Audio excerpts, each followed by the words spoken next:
16 years ago, a murder tore a family apart. Caroline Crale was convicted of poisoning her husband, the passionate artist Amyas. But was she truly guilty?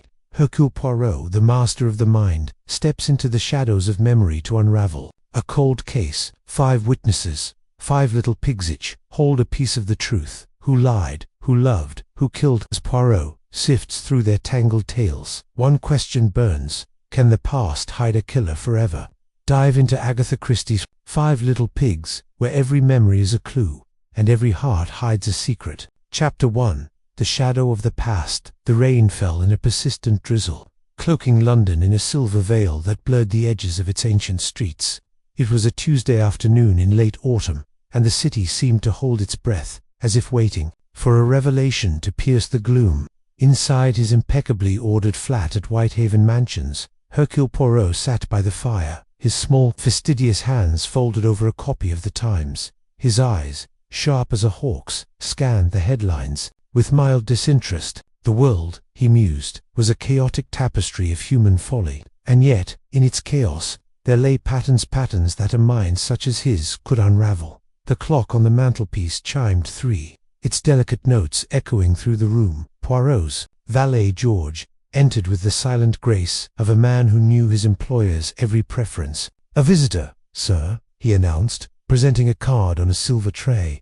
"A Miss Caroline. She insists it's urgent, though she has no appointment." Poirot's eyebrows arched slightly, a flicker of curiosity igniting in his green eyes. "No appointment, you say? And yet, she comes with urgency. Very well, George, show her in.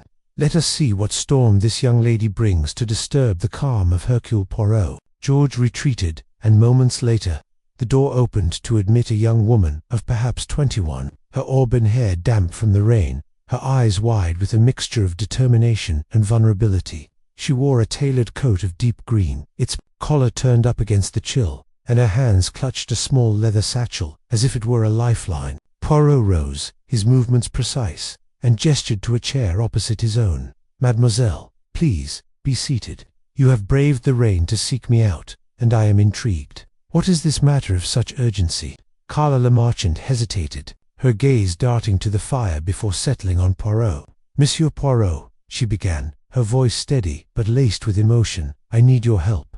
It's about my mother. She was convicted of murder 16 years ago, and I believe I know was innocent." Poirot's expression remained unreadable, but his mind quickened. A murder case, 16 years old, and a daughter's plea for justice. This was no ordinary request. "Continue, mademoiselle," he said, his tone gentle but commanding. "Tell me everything. Omit no detail, for it is in the details that truth often hides." Carla took a deep breath, as if steeling herself for a journey into a painful past. "My name is Carla Lemarchant, but I was born Carla Crale. My mother was Caroline Crale, and she was accused of poisoning my father, Amyas Crale, at our home in Devon. I was only 5 when it happened, and I was sent to Canada to live with my aunt and uncle. They changed my name to protect me from the scandal. But last month, when I turned 21, I received a letter my mother wrote before she died in prison." She reached into her satchel and withdrew a folded piece of paper, its edges worn but carefully preserved. She handed it to Poirot, who unfolded it with the reverence one might accord a sacred text. The handwriting was elegant, though slightly tremulous, as if penned under great strain. "Bye, darling Carla. By the time you read this, you will be a woman, grown, and I will be gone. But you must know this: I did not kill your father. I loved him, despite everything. The truth is out there, hidden in the memories of those who were with us that summer. Find it, my love, for your own peace and mine. Trust in your heart, and seek a man named Hercule Poirot. He sees what others cannot. Your loving mother." Caroline Poirot read the letter twice, his lips pursed in thought. The words carried a weight that transcended time, a mother's desperate plea to her child. He looked up at Carla, noting the intensity in her hazel eyes. "This is a remarkable document, mademoiselle, but a case so old, with a conviction already past. Why do you seek to reopen it now?" Carla's hands tightened in her lap. "Because I can't live with the doubt. Everyone believes my mother was a murderer, but her letter, it's like she's speaking to me across the years. I need to know the truth. Monsieur Poirot, I need to know who my mother really was. And I've heard of your reputation for solving the impossible. If anyone can find the truth, it's you." Poirot leaned back, his fingers steepled. "Flattery, mademoiselle, is a dangerous tool, but you wield it with sincerity. Very well, let us consider the facts. Tell me of this crime. Who was your father, and what happened on that fateful day?" Carla's voice grew steadier as she recounted the story, as if she had rehearsed it in her mind countless times. "My father, Amyas Crale, was a painter, a brilliant one, they say. He was working on a portrait at our estate, Alderbury, in Devon. It was the summer of 1929. There were 5 other people there that day, besides my mother and father. The police called them the 5 little pigs, after the nursery rhyme, because each had a different story about what happened." Poirot's eyes gleamed. 5 little pigs, you say? A charming metaphor, though perhaps unkind. Who were these 5? Carla ticked them off on her fingers. "First, Philip Blake, my father's best friend. He's a stockbroker now, lives in London. Then Meredith Blake, his brother, who had a house nearby and dabbled in chemistry. Lady Dittisham now was the model for my father's painting, and, well, his mistress. Cecilia Williams was my governess, a very proper woman. And Angela Warren, my mother's half-sister, who was only 15 at the time. She's an archaeologist now." Poirot nodded, his mind already cataloguing the names. "And the crime itself, the poison, you mentioned?" "Yes," Carla said, her voice dropping. "My father was poisoned with quinine, a rare alkaloid. They found it in a glass of beer he drank that day. My mother gave him the beer, and the prosecution said she laced it with poison from Meredith's laboratory. She was arrested, tried, and convicted. She died in prison a year later." Poirot's gaze softened, though his mind remained raised. "A tragedy, mademoiselle. And yet, you believe there is more to this story. Why, beyond your mother's letter, what stirs your conviction?" Carla hesitated, her eyes searching the room as if the answer lay in its shadows. "It's hard to explain. I have memories, fragments, really, from when I was 5. I remember my mother's laugh, her warmth. She wasn't a killer. And there's something else, a feeling, like a puzzle piece missing. The stories I've heard from my aunt and uncle, the newspaper clippings I found, they don't add up. Someone lied, or someone missed something. I need you to find out who." Poirot rose and paced slowly, his polished shoes clicking softly on the hardwood floor. "A case, 16 years cold, with 5 witnesses whose memories may have faded or been colored by time. This is no small task, mademoiselle. The human memory is a treacherous thing. It distorts, it embellishes, it conceals. But Hercule Poirot does not shy from such challenges. I will take your case, but I must warn you, the truth may not bring the peace you seek." Carla's face lit with a mixture of relief and apprehension. "I understand, Monsieur Poirot, but I have to know. What will you do next?" Poirot returned to his chair, his expression resolute. "I will begin with the 5 little pigs. Each must tell me their story, in their own words. I will compare their accounts, for it is in the discrepancies that the truth often lies, and I will visit this Alderbury, to walk the ground where the crime occurred. The past, mademoiselle, has a way of leaving echoes, and I, Hercule Poirot, am adept at hearing them." The rain had slowed to a faint patter as Carla rose to leave, her satchel clutched tightly. "Thank you, Monsieur Poirot. I'll send you everything I have, newspaper clippings, court records, anything that might help." Poirot escorted her to the door, his demeanor courteous but firm. "One final question, mademoiselle. What do you hope to find, beyond your mother's innocence? What drives you so fiercely?" Carla paused, her hand on the doorknob. "I want to know who I am. My mother's story is part of me, and until I understand it, I'll always feel incomplete." Poirot nodded, a faint smile touching his lips. "Then we shall complete the puzzle together. Au revoir, Mademoiselle Lama." As the door closed behind her, Poirot returned to his chair, his mind already turning over the details. A murder, a letter, 5 suspects, and a daughter's quest for truth. The fire crackled, casting long shadows across the room, and Poirot murmured to himself, "The shadow of the past is long indeed, but Hercule Poirot will bring light to it." The next morning Poirot sat at his desk, a cup of tisane steaming beside him. George had delivered a parcel from Carla, containing a thick file of documents, yellowed newspaper clippings, a transcript of Caroline's trial, and a photograph of the Crale family at Alderbury. Poirot studied the photograph first, Amyas, a broad-shouldered man with a painter's intensity in his eyes, stood beside Caroline, whose delicate features belied a quiet strength. A young Carla, no more than 5, clung to her mother's skirt, while a teenage Angela Warren stood slightly apart, her face marked by a scar that gave her a defiant air. The trial transcript was a grim read. The prosecution had painted Caroline as a jealous wife, driven to murder by Amyas's affair with Elsa Greer. The evidence was damning. The coney stolen from Meredith Blake's laboratory was found in the beer Caroline served Amyas. Her fingerprints were on the glass, and witnesses testified to her distress in the days leading up to the murder. Yet Poirot noted curious gaps: the lack of a clear motive beyond jealousy, the absence of testimony about Caroline's character from those closest to her. He turned to the newspaper clippings, which sensationalized the case, with headlines like "Artist Poisoned by Jealous Wife" and "The Tragedy of Alderbury." One article mentioned the 5 little pigs, a phrase coined by a reporter who likened the suspects to the nursery rhyme. This little pig went to market. This little pig stayed home. Poirot frowned. The nickname was catchy but reductive, stripping the suspects of their humanity. He made a mental note to treat each as an individual, not a caricature. By noon, Poirot had drafted a plan. He would interview the 5 suspects in the order Carla had listed them, beginning with Philip Blake, the stockbroker.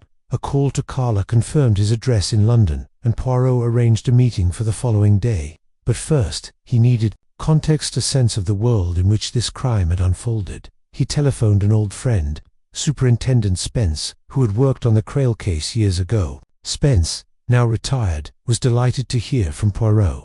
"Hercule, you old fox. Digging into the Crale case, are you? A nasty business, that one. The evidence was tight, but I always wondered if we missed something precise." Poirot replied, "What can you tell me of the 5 witnesses? Their demeanor, their stories?"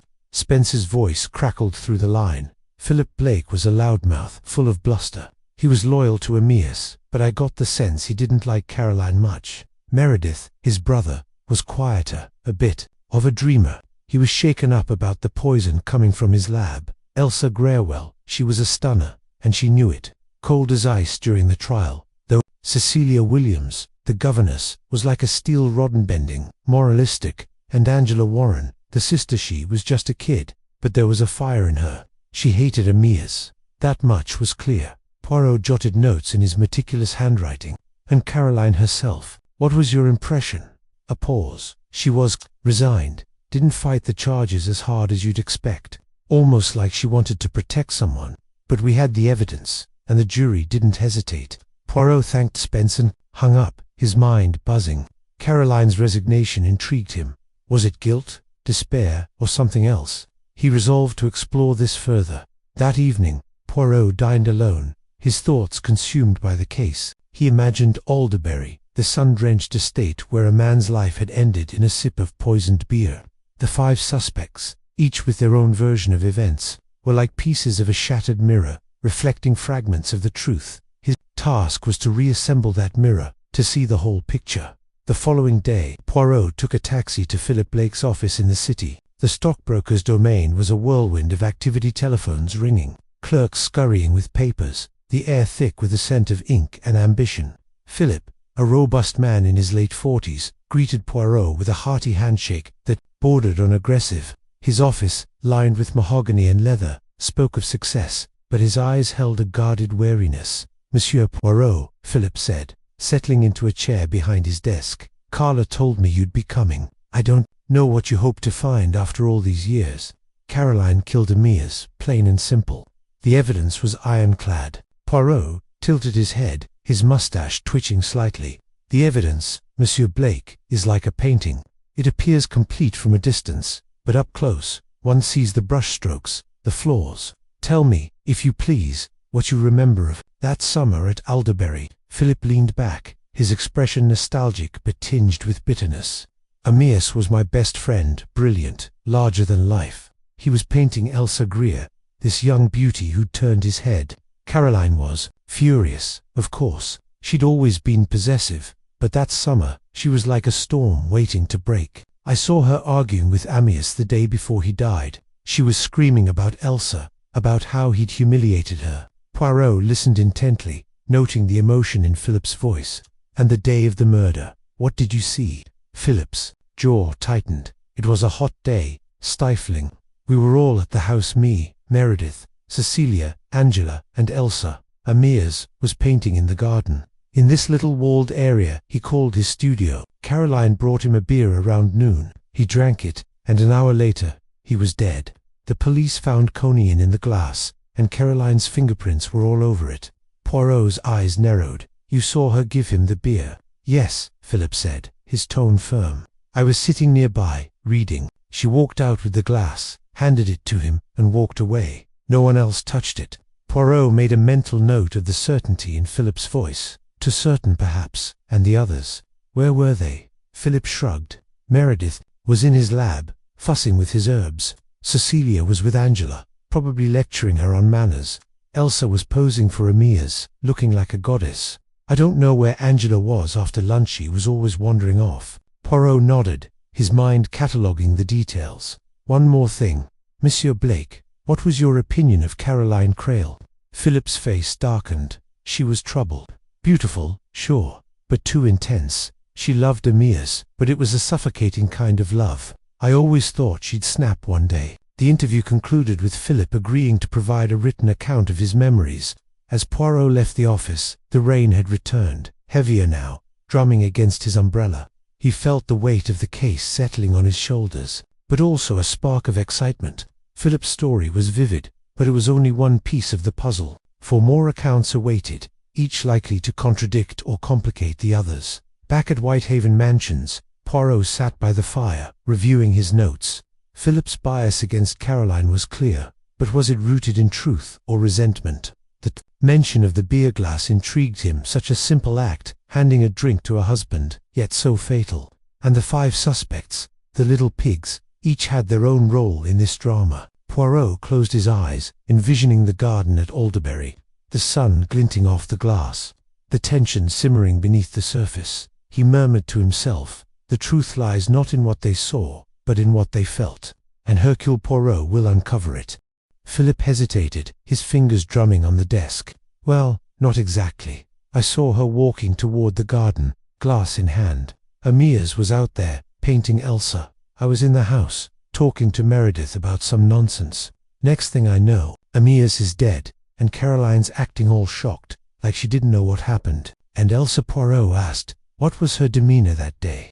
Elsa was smug, Philip said, his voice dripping with contempt. She knew she had Amyas hooked. She'd sit there posing for him, all languid and superior, like she owned the place. But after Amyas died, she fell apart, screaming, crying, the whole performance. I never bought it. She was probably glad to be rid of Caroline, thinking she'd get Amyas's estate.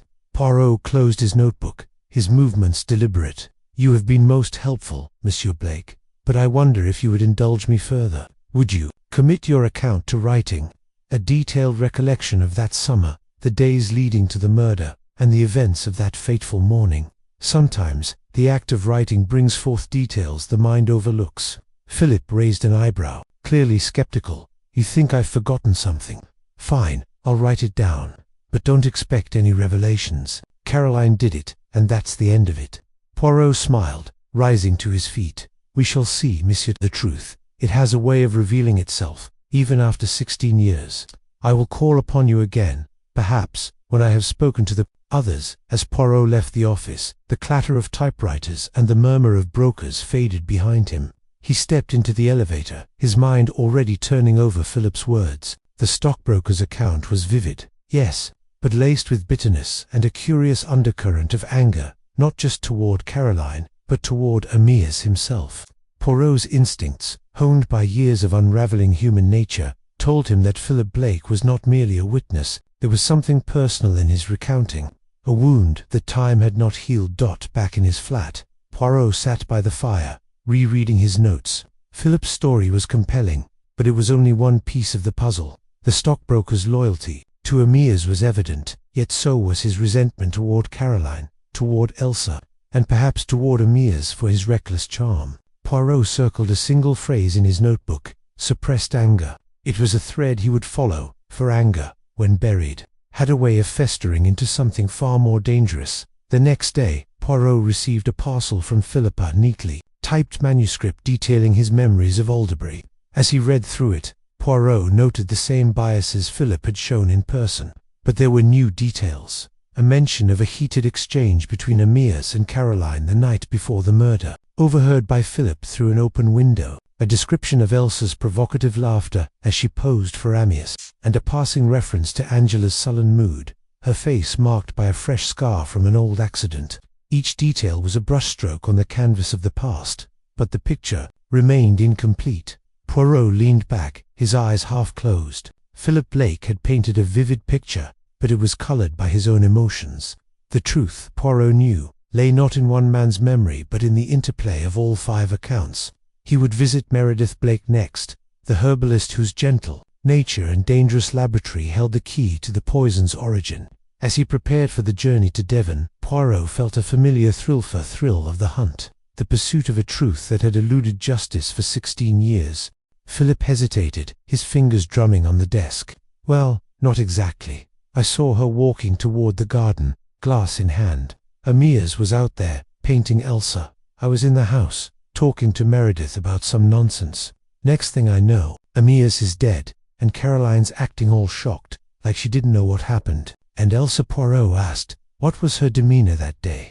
Elsa was smug, Philip said, his voice dripping with contempt. She knew she had Amyas hooked. She'd sit there posing for him, all languid and superior, like she owned the place. But after Amyas died, she fell apart, screaming, crying, the whole performance. I never bought it. She was probably glad to be rid of Caroline, thinking she'd get Amyas's estate.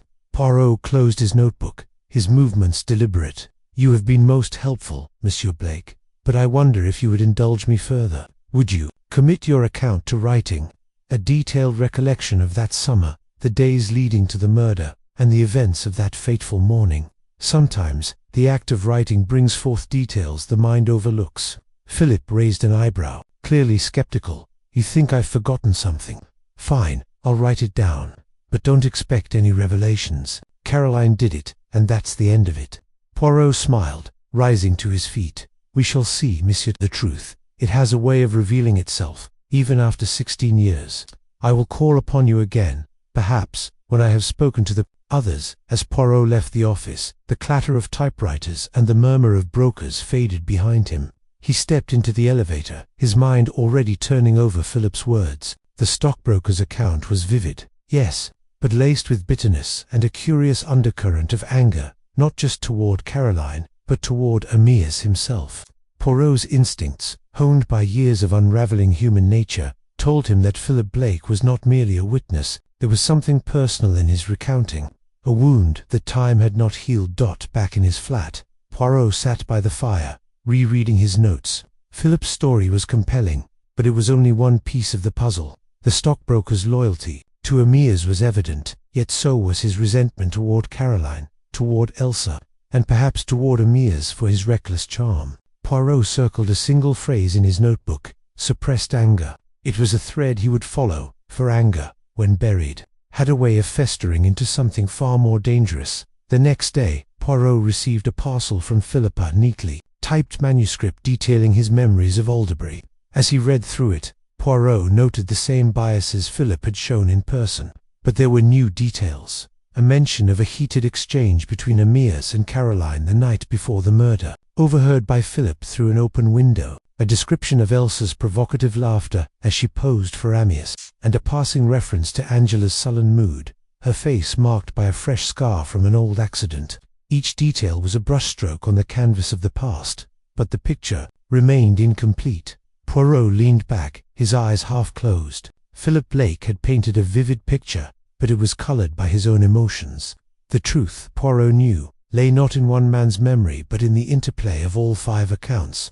He would visit Meredith Blake next, the herbalist whose gentle nature and dangerous laboratory held the key to the poison's origin.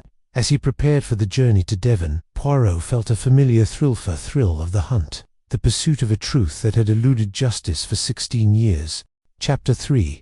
The Herbalist's memory. The morning mist clung to the rolling hills of Devon as Hercule Poirot stepped from the train onto the platform of a quiet, rural station.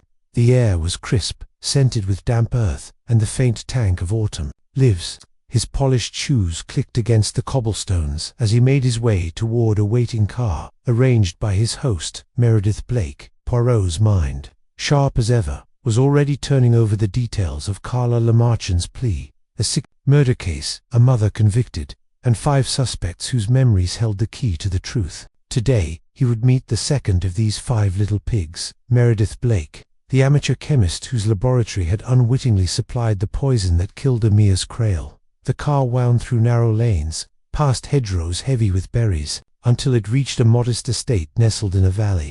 Meredith's home, a rambling Georgian manor, bore the marks of time. Ivy crept over its faded brick, and the windows glinted unevenly in the morning light. Poirot noted the air of quiet, neglect, a reflection perhaps of its owner's introspective nature. As the car pulled up, a figure emerged from the front door. Meredith Blake, tall and slightly stooped, with greying hair and a face etched with lines of quiet contemplation. His eyes, a pale blue, carried a flicker of unease as he greeted Poirot. With a hesitant smile, "Monsieur Poirot, it is an honor," Meredith said, his voice soft but clear. "I confess, I was surprised to hear from you. The past, it's not something I dwell on willingly." Poirot inclined his head, his moustache twitching slightly. "The past, Monsieur Blake, has a way of demanding attention, no matter how we try to bury it. I am here to unearth the truth about Amyas Crale's death. Shall we begin?" Meredith led Poirot into a drawing room, warmed by a crackling fire.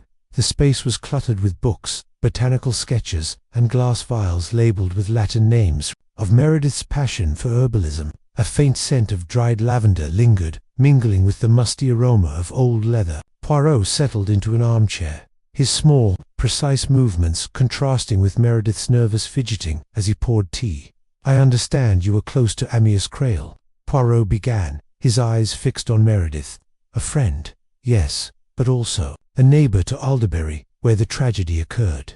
Tell me, if you please, about that summer 16 years ago." Meredith's hands trembled slightly as he set down the teapot. He sat across from Poirot, his gaze drifting to the window. "It was a golden summer," he said, his voice tinged with nostalgia. "Amyas was at the height of his powers, painting like a man possessed. His studio at Alderbury was alive, with color, with life. Caroline, his wife, she was Caroline. Beautiful, intense, but always carrying a shadow. And then there was Elsa." Poirot's eyes gleamed.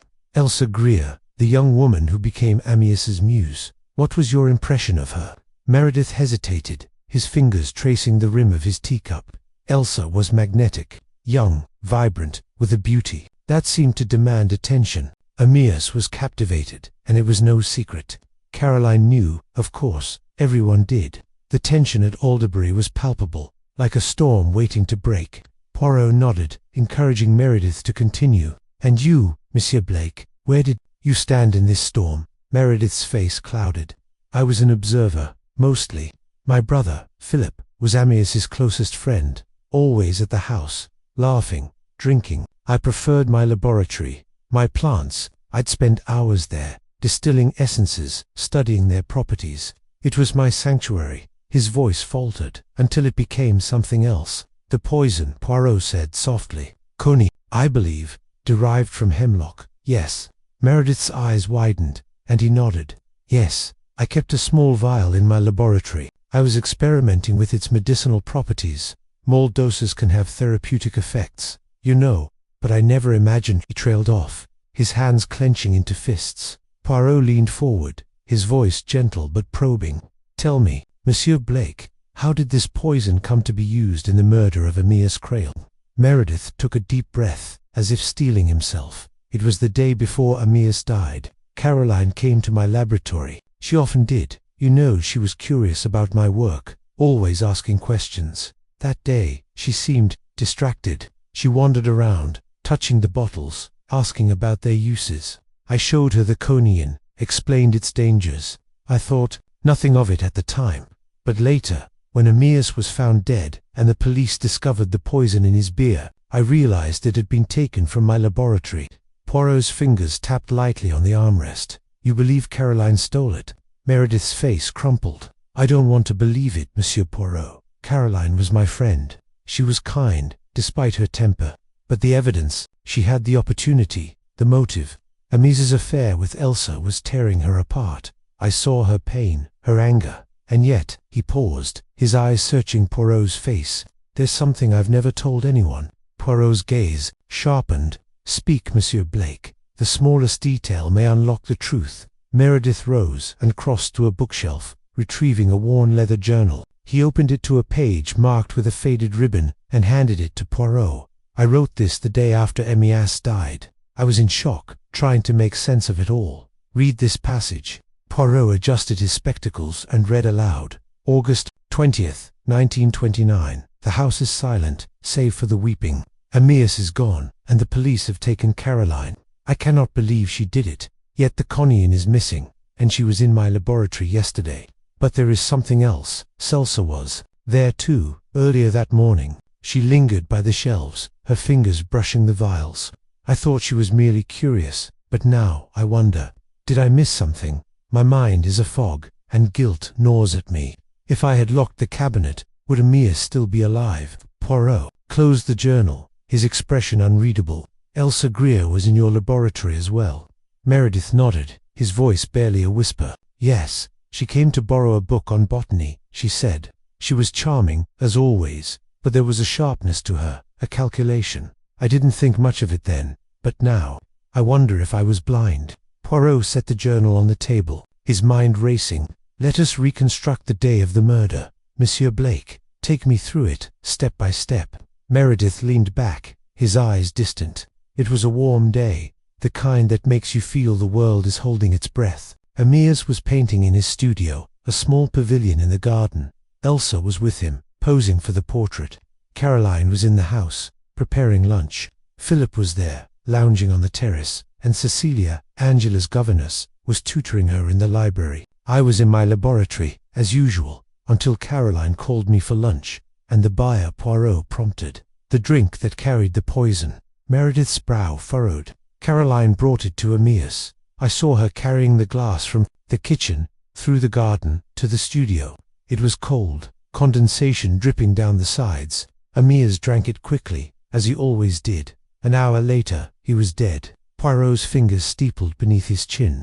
And you, Monsieur Blake, did you see anyone else near the studio that morning? Meredith hesitated, his eyes flickering with uncertainty. I thought I saw Angela near the studio earlier, but I can't be sure. She was always running about, causing mischief. It might have been nothing.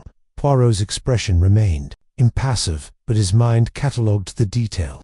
And after Amyas's death, what did you observe? Chaos, Meredith said, his voice heavy. Elsa was hysterical, screaming that Caroline had done it. Philip was furious, cursing her name. Cecilia tried to calm everyone, and Angela, poor Angela, was inconsolable. She adored Amyas, you know, despite their quarrels, and Caroline, she just stood there, silent, as if the life had drained out of her. Poirot nodded slowly. One final question, Monsieur Blake. In your heart, do you believe Caroline Crale was guilty? Meredith's eyes filled with tears.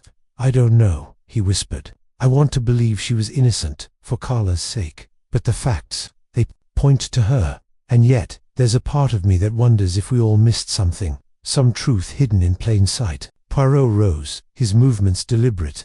Thank you, Monsieur Blake. Your candor has been most illuminating. I would ask one more thing. Please provide me with a written account of that day, as you remember it now. Every detail, no matter how small. Meredith nodded, his face pale. I'll do it.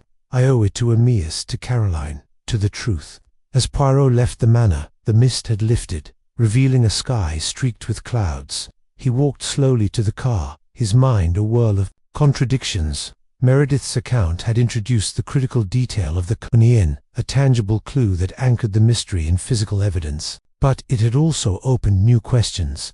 Elsa's presence in the laboratory, Angela's possible proximity to the studio, and the subtle inconsistencies in Meredith's memory. The herbalist's guilt, his gentle remorse, suggested a man wrestling with his own role in the tragedy. Poirot's grey cells hummed with possibility, piecing together the fragments of a puzzle 16 years in the making. Chapter 4. The Muse's Confession. The London fog clung to the cobblestones like a jealous lover. reluctant to let go as Hercule Poirot stepped from his cab onto the polished steps of Lady Dittersham's Mayfair residence. The air was thick, not just with mist, but with the weight of 16 years of secrets, each one a thread in the tapestry of a murder that refused to fade. Poirot adjusted his hat, his gloved fingers brushing the brim with a precision that mirrored his thoughts. He had come to meet Elsa Greer, now Lady Dittersham, the woman who had once been Amyas Crale's muse, his lover, and, according to some, the spark that ignited the tragedy at Alderbury. Her invitation had been curt, almost imperious, but Poirot sensed beneath it a tremor of unease, a crack in the porcelain facade she had spent years perfecting. The door opened before he could knock, revealing a butler whose face was as unreadable as a blank page. "Monsieur Poirot," he intoned, his voice a practiced monotone. "Her ladyship is expecting you in the drawing-room." Poirot followed, his small, precise steps echoing in the grand hall. The house was a monument to wealth and taste. Floors gleamed under crystal chandeliers, and paintings lined the walls, each one a silent witness to Elsa's transformation from a bohemian artist's model to a society matron. Yet there was something sterile in the opulence, as if the soul of the place had been scrubbed clean. Poirot's eyes, sharp as a hawk's, noted the absence of anything personal, no photographs, no mementos, only art that screamed of money, rather than memory. The drawing-room was a study in contrasts, all soft creams and golds, yet cold, like a stage set for a play that had long since closed. Elsa Greer, Lady Dittersham, stood by a tall window, her silhouette framed against the fog. She was no longer the radiant young woman Amyas Crale had painted, but time had been kind, or perhaps she had wrested youth from its grasp with the same fierce will that had drawn her to him. Her hair, once a cascade of chestnut curls, was now swept into an elegant chignon, and her emerald green dress clung to her with the confidence of someone who knew her power. Yet, as she turned to face Poirot, her eyes betrayed her a flicker of something raw, something that 16 years had not erased. "Monsieur Poirot," she said, her voice low and musical, with just a hint of mockery, "the great detective, come to dig up the bones of the past. I wonder what you hope to find." Poirot inclined his head, a gesture both courteous and calculated. "The truth, Lady Dittersham, it is a stubborn thing. No, it hides, but it does not vanish." Her lips curved, not quite a smile. "Truth is a matter of perspective, don't you think? Sit, please. Tea, or perhaps something stronger." "Tea will suffice," Poirot replied, settling into a velvet chair. His eyes never left her as she moved to a silver tray, pouring tea with a grace that seemed rehearsed. She was performing, he thought, and he was the audience she both needed and resented. They sat across from each other, the tea steaming between them like a fragile truce. Elsa leaned back, crossing her legs with deliberate elegance. "So, Carla, Le Marchant has set you on this quest. Poor child, chasing ghosts. I suppose she told you her mother was innocent." "She believes it," Poirot said simply, "and I am inclined to consider all possibilities. You were there, Lady Dittersham, at Alderbury, when Amyas Crale died. Your perspective, it is most valuable." Elsa's laugh was sharp, like glass breaking. "My perspective? Oh, I'll give you that, Monsieur Poirot, but don't expect it to be tidy. Life isn't like one of your neat little cases, all clues lined up in a row." "Then let us begin with the untidy," Poirot said, his tone gentle but unyielding. "Tell me about that summer, 16 years ago. Tell me about Amyas, about Caroline, about you." She sipped her tea, her eyes narrowing as if peering into a distant mirror. "Very well," she said at last, "but don't expect me to weep for the past. I've shed all the tears I had." Elsa's story began with the heat of that summer, the air at Alderbury thick with the scent of roses and paint thinner.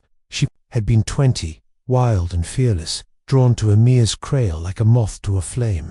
He was older, married, a genius with a brush, and she had wanted him not just his art, but his soul. "He was painting me," she said, her voice softening, almost reverent. "The portrait was to be his masterpiece. He called me his muse, you know, not Caroline, not his wife." Poirot noted the venom in that last word, the way it curled like smoke. "And Madame Crale, how did she respond to this muse?"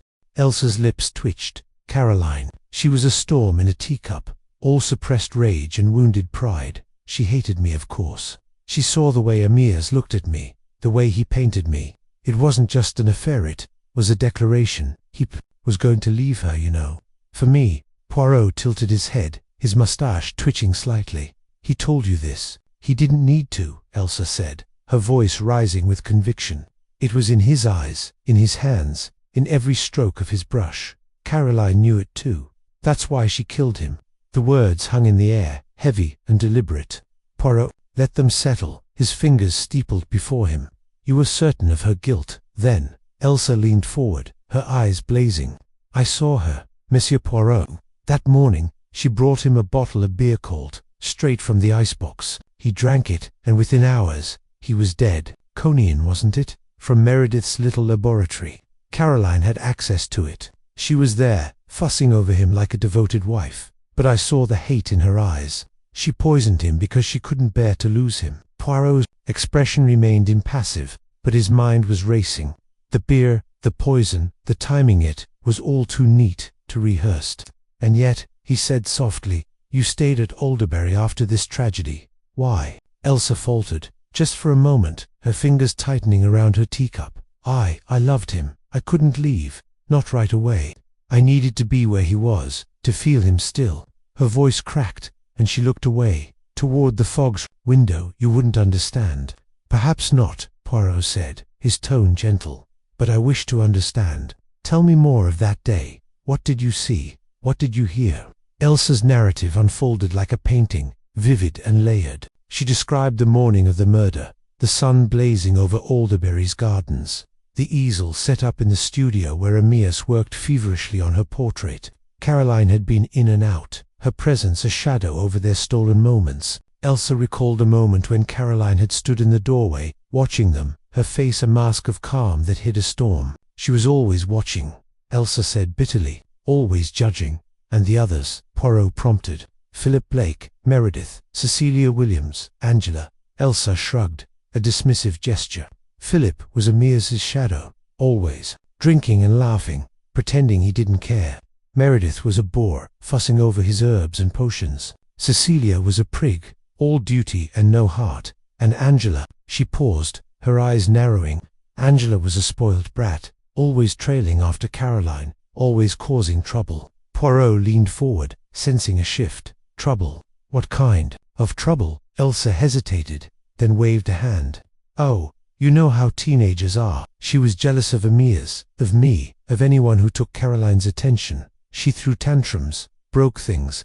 Once, I saw her near Meredith's lab, poking around. Who knows what she was up to? Poirot's eyes gleamed, but he said nothing, letting her continue.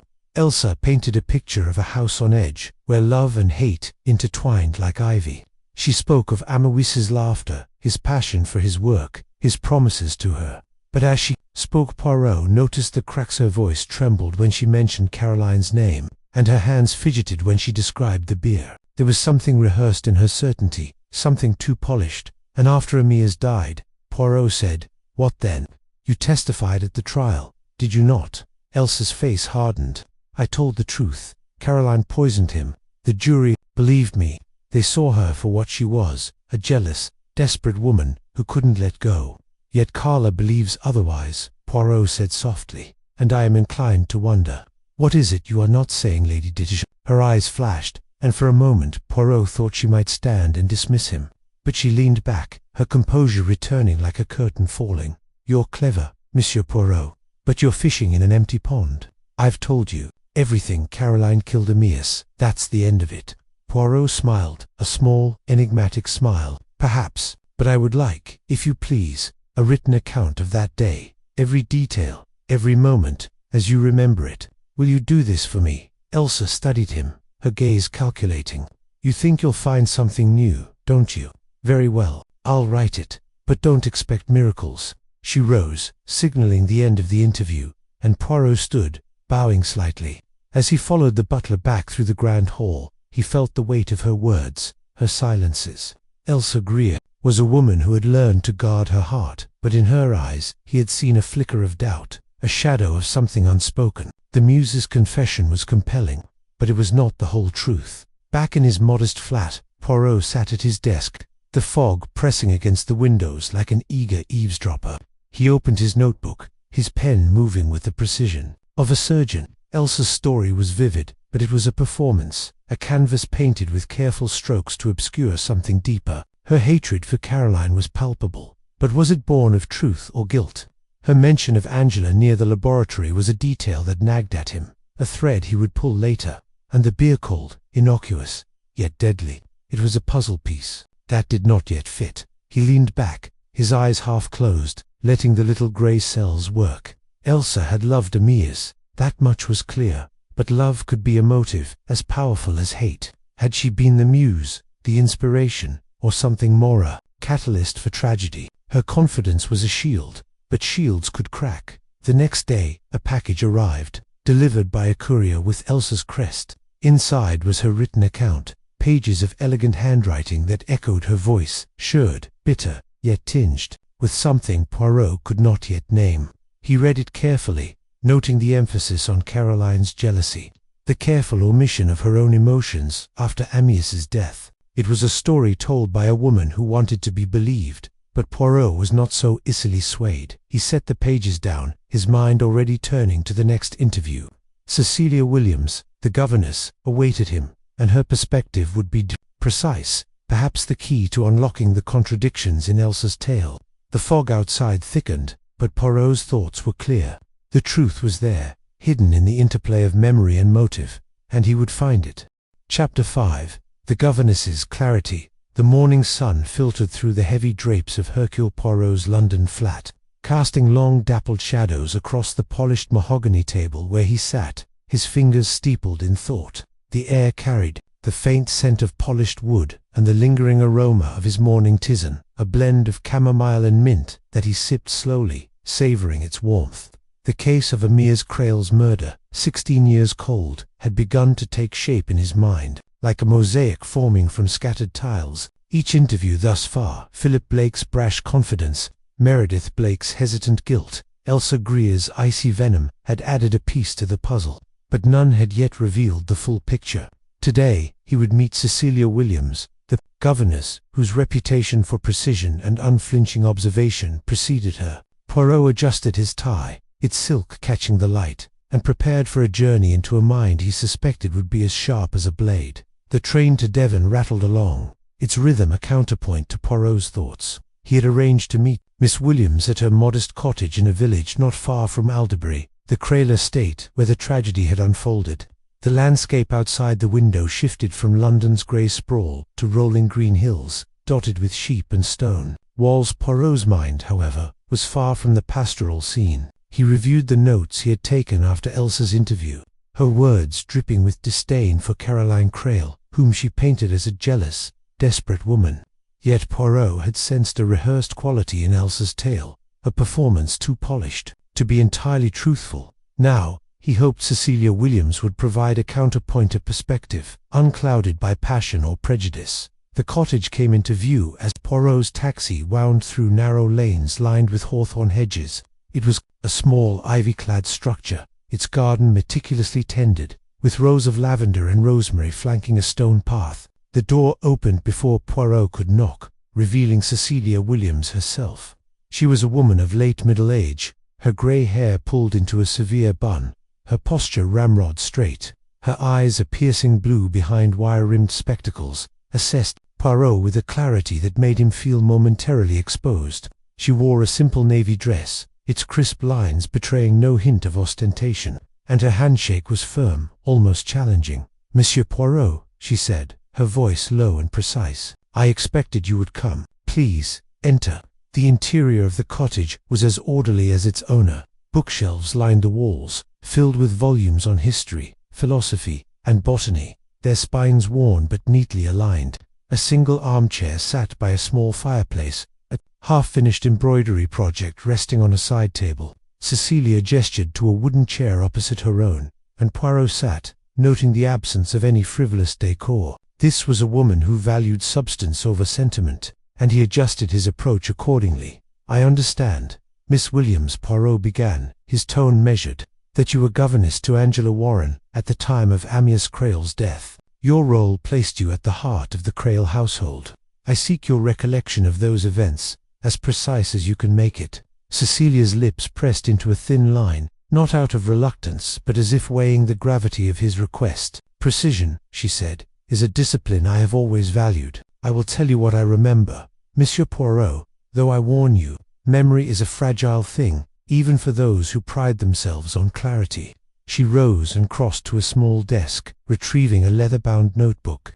Its pages, Poirot noticed, as she opened it, were filled with neat, angular handwriting. "I kept notes at the time," she said, "not of the murder itself, but of the household.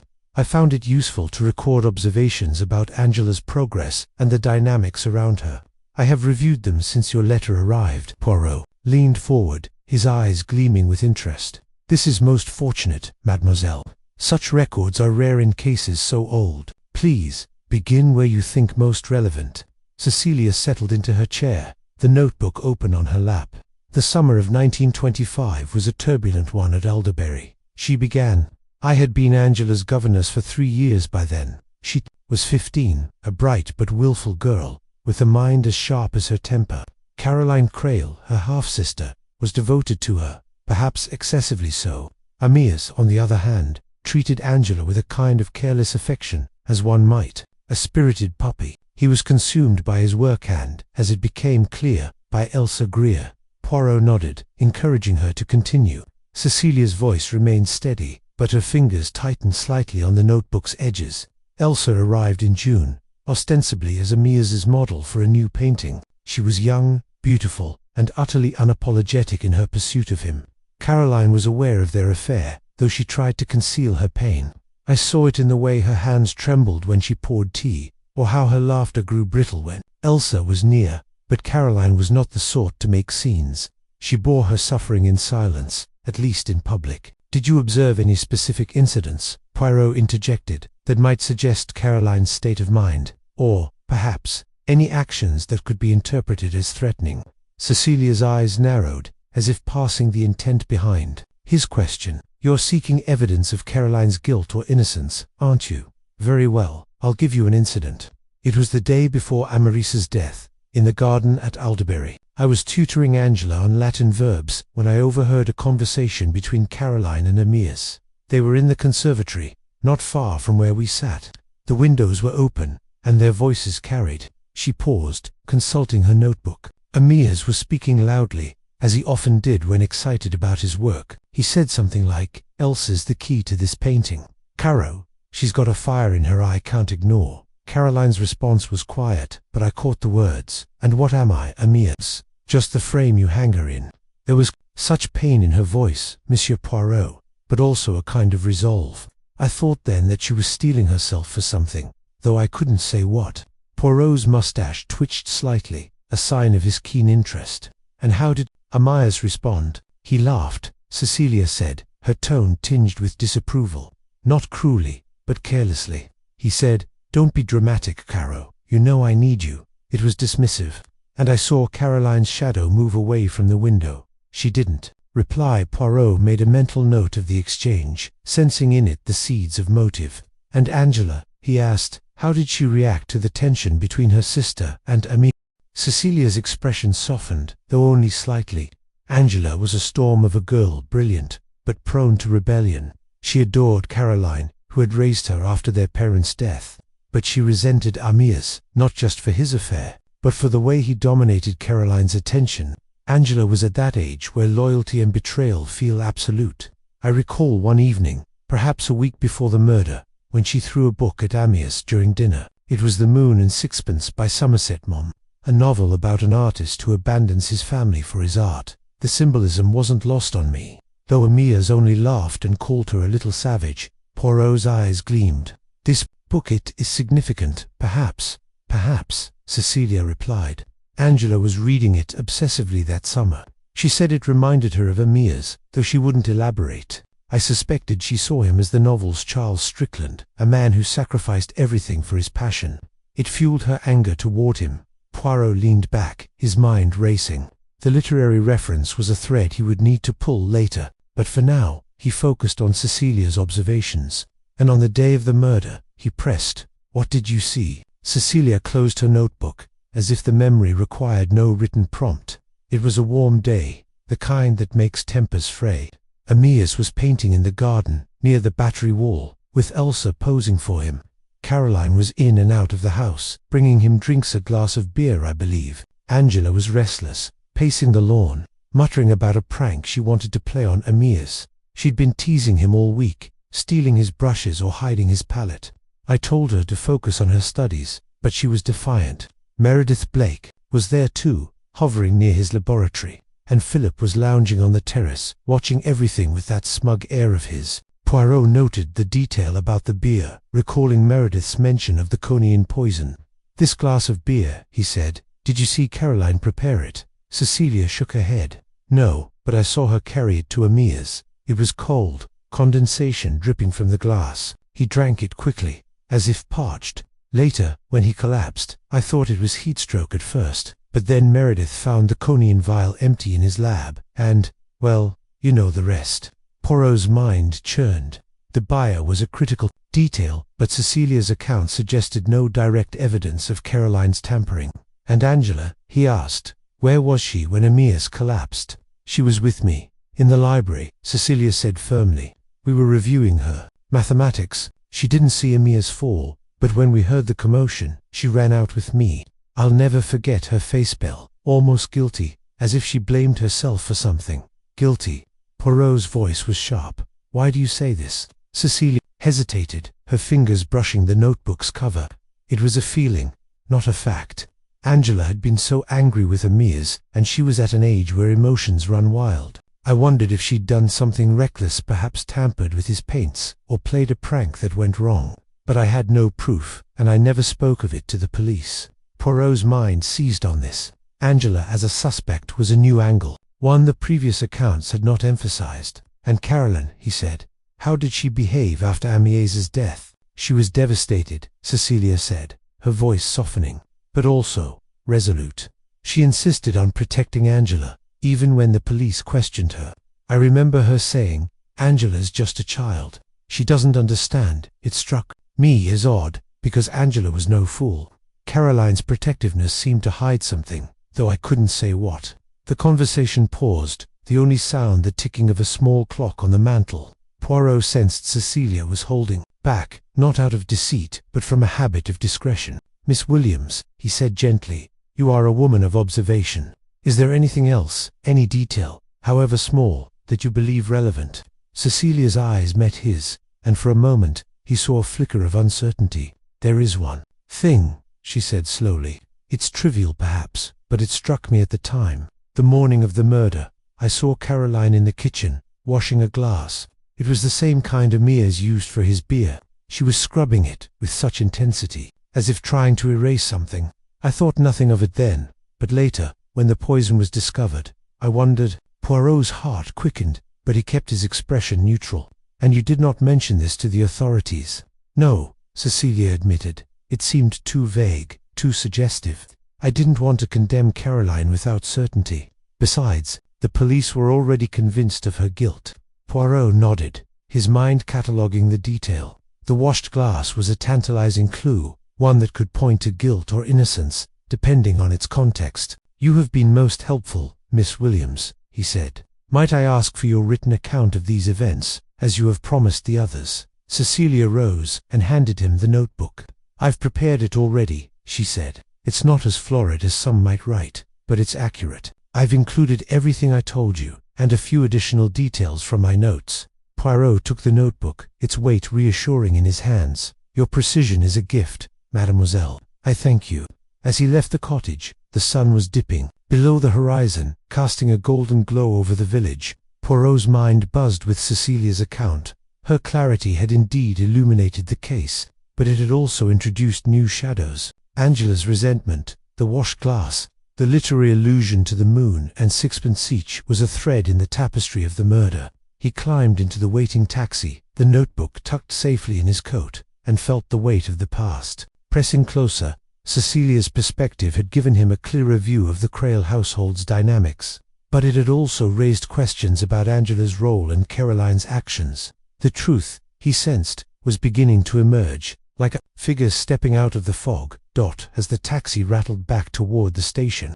Poirot opened the notebook, scanning Cecilia's meticulous handwriting. Her account was, as she had promised, precise, unembellished, and rich with detail. It described the layout of Alderbury, the interactions between the suspects, and even the weather on the day of the murder, a detail that might yet prove significant. But it was her final note that caught his eye.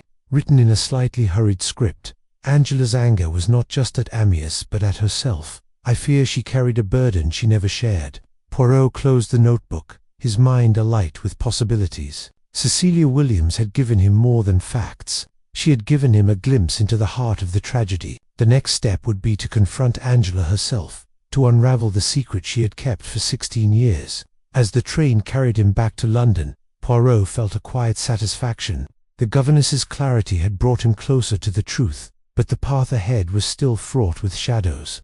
Chapter 6. The Sister's Secret. The late afternoon sun cast long shadows across the cobblestone streets of London, its golden rays filtering through the heavy drapes of Hercule Poirot's elegant sitting-room. The air was thick with the scent of polished wood and the faint aroma of the tea he had just poured. Though the cup sat untouched on the mahogany table beside him, Poirot's mind was elsewhere, turning over the kaleidoscope of memories and half-truths he had gathered from Philip, Blake, Meredith Blake, Elsa Greer, and Cecilia Williams. Each account had been a brushstroke on a canvas of deceit, and now, as he prepared to meet Angela Warren, the final little pig, he felt the weight of the puzzle pressing against his temples. Angela Warren had agreed to meet him at a small, unassuming cafe near the British Museum, a place she frequented during her visits to London. Poirot arrived early, as was his custom, and chose a corner table where he could observe the entrance. The cafe was a curious blend of old-world charm. An intellectual bustle. Dark wooden beams framed the ceiling, while the walls were adorned with faded prints of ancient artifacts. Scholars and students murmured over books and coffee, their voices a low hum that suited Poirot's need for discretion.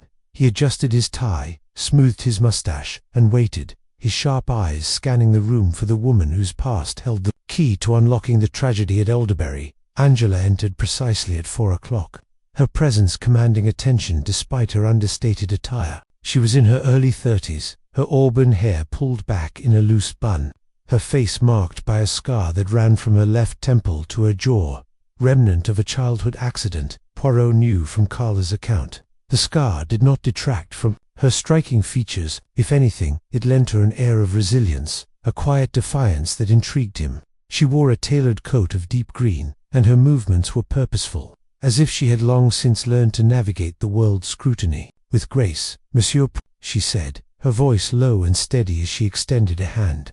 "I've heard much about you. Carla warned me you'd be persistent." Poirot rose, bowing slightly. "Mademoiselle Warren, persistence is a small price to pay for the truth. Nest CPA, I am grateful you have agreed to meet me." She offered a tight smile, settling into the chair opposite him. "I'm here for Carla's sake. She deserves to know what happened to her mother. But I warn you, Monsieur Poirot, my memories of that time are fragmented. It was 16 years ago, and I was only a girl." Poirot nodded, his eyes never leaving hers. "Memory, mademoiselle, is like a mosaic. Even the smallest piece, however faded, may complete the picture. Shall we begin?" Angela ordered a black coffee, her fingers drumming lightly on the table as she considered his words. Poirot noted the gesture, nervous perhaps, or merely impatient. He leaned forward, his voice gentle but probing. "Tell me, if you will, about Alderbury, about the summer of the murder. You were, I believe, 14 years old." "Yes," she said, her gaze drifting to the window. 14 and full of fire, as Caroline used to say. "I was. Difficult, I suppose. Rebellious. I loved my sister dearly, but I was angry at the world. The scar, you see," she touched her face lightly, almost absently. "It made me feel like an outsider, even among family. Amyas was kind, in his way, but he was consumed by his art, and by Elsa." Poirot's interest sharpened at the mention of Elsa Greer. "Lady Dittisham, as she is now. You did not care for her." Angela's lips twitched, a flicker of disdain. "Elsa was like a storm that swept through Alderbury. Beautiful, yes, but destructive. She wanted Amyas, and she didn't care who got hurt in the process. Caroline tried to shield me from it, but I saw the way Elsa looked at him like he was hers, and the rest of us were just obstacles." Poirot tilted his head, his fingers steepled. "And your sister, Caroline, how did she bear this storm?" Angela's expression softened, a rare vulnerability breaking through. Caroline was strong, but she was breaking. She loved Amyas, even when he betrayed her. I remember her pacing the garden at night, muttering to herself. I thought she was angry, but now, I think she was terrified, not of losing Amyas, but of what his betrayal was doing to all of us. Poirot leaned back, his mind cataloguing her words. Terrified, he repeated softly, an interesting choice of word. Tell me, mademoiselle, did you ever see Caroline act in a way that suggested violence? Angela's eyes flashed, and she leaned forward, her voice sharp. If you're asking whether Caroline could have killed Amyas, the answer is no. She wasn't capable of it. She was protective, not destructive. She'd have died before hurting him, no matter what he did. Poirot raised a hand, placating. I do not accuse, mademoiselle. I seek only to understand. Let us turn to the day of the murder. You were there, at Alderbury. What do you recall?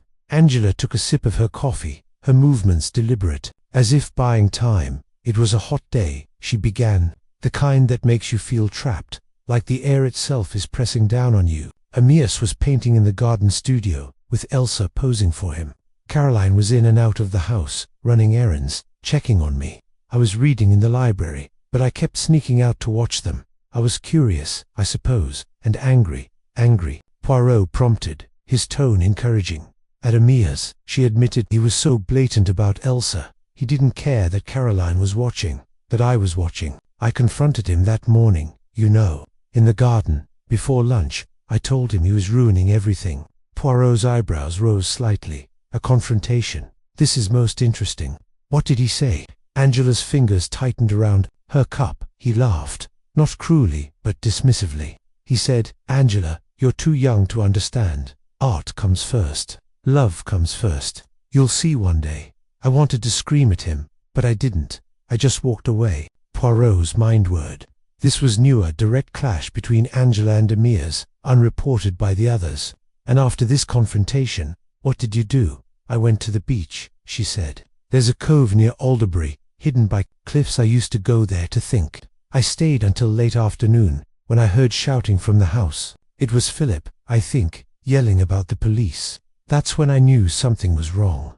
Poirot nodded, his thoughts racing. And Caroline, did you see her with Amyas that day? Angela hesitated, her eyes darting away. I saw her bring him a buyer. It was just before I went to the cove. She looked strange, not angry, but resigned, like she'd made up her mind about something. Poirot's heart quickened. The beer detail mentioned in passing by Philip and Cecilia, but never with this emotional weight. Resigned, he echoed. This is significant, mademoiselle. Can you recall anything else about that moment? Angela frowned, her brow furrowing as she delved into the past. She was holding the bottle tightly, like it was an anchor, and she said something to Amyas, something quiet. I couldn't hear it, but he smiled at her. It wasn't his usual cocky grin, it was softer, almost sad. Then she left, and I didn't see her again until after he was dead. Poirot's fingers tapped lightly on the table, a rare sign of his excitement. This smile, this moment, it is a piece of the mosaic. And you, mademoiselle, what did you do after the cove? I came back to the house, she said. By then, everyone was in chaos. Meredith was pacing, muttering about his laboratory. Philip was shouting at Elsa, calling her a hooker. Cecilia was trying to calm me down, but I was shocked. I didn't understand what had happened until the police arrived and said Amyas had been poisoned. Poirot leaned forward, his voice soft but insistent. And the poison, Mademoiselle Connian, from Meredith's laboratory. Did you ever see Caroline near the laboratory? Angela's face hardened. No, never. If you're trying to pin this on her, you're wrong. Caroline wasn't a chemist. She wouldn't have known how to handle something like that. Poirot smiled faintly. I pin nothing, mademoiselle. I merely ask. But let us explore another avenue. You mentioned a book earlier, in passing, when we spoke of your teenage years. The Moon and Sixpence. Why did this come to mind? Angela's expression shifted, a flicker of surprise crossing her face. You don't miss much, do you? It was a favorite of mine back then. I was reading it that summer. It's about an artist, Charles Strickland, who abandons his family for his art. I saw Amyas in him, selfish, driven, blind to the pain he caused. I even threw the book at him once. During an argument, I told him he was just like Strickland, chasing his muse at everyone's expense. Poirot's eyes gleamed. And how did he react? He laughed again, she said, her voice tinged with bitterness. He said, "Maybe I am, Angela, but you'll never understand a man like me." It stung, because I thought I did understand him. I thought I knew them all, Caroline, Amyas, Elsa. But I was wrong. Poirot sat back, his mind assembling the fragments. Angela's story was rich with emotion, but there was something beneath it, a secret she was guarding, perhaps even from herself. He decided to press further, but gently, like a surgeon probing for the source of a wound. "Mademoiselle, you speak of Amyas with both affection and resentment, and Caroline, you defend her fiercely. But is there something you have not told me? Something, perhaps, that weighs on you even now?"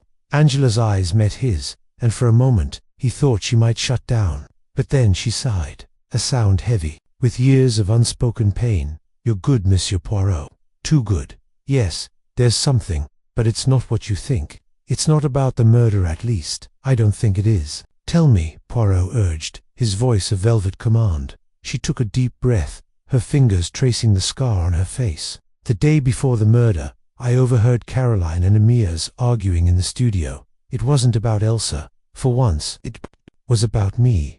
Amyas wanted to send me away to boarding school. He said I was too wild, too disruptive.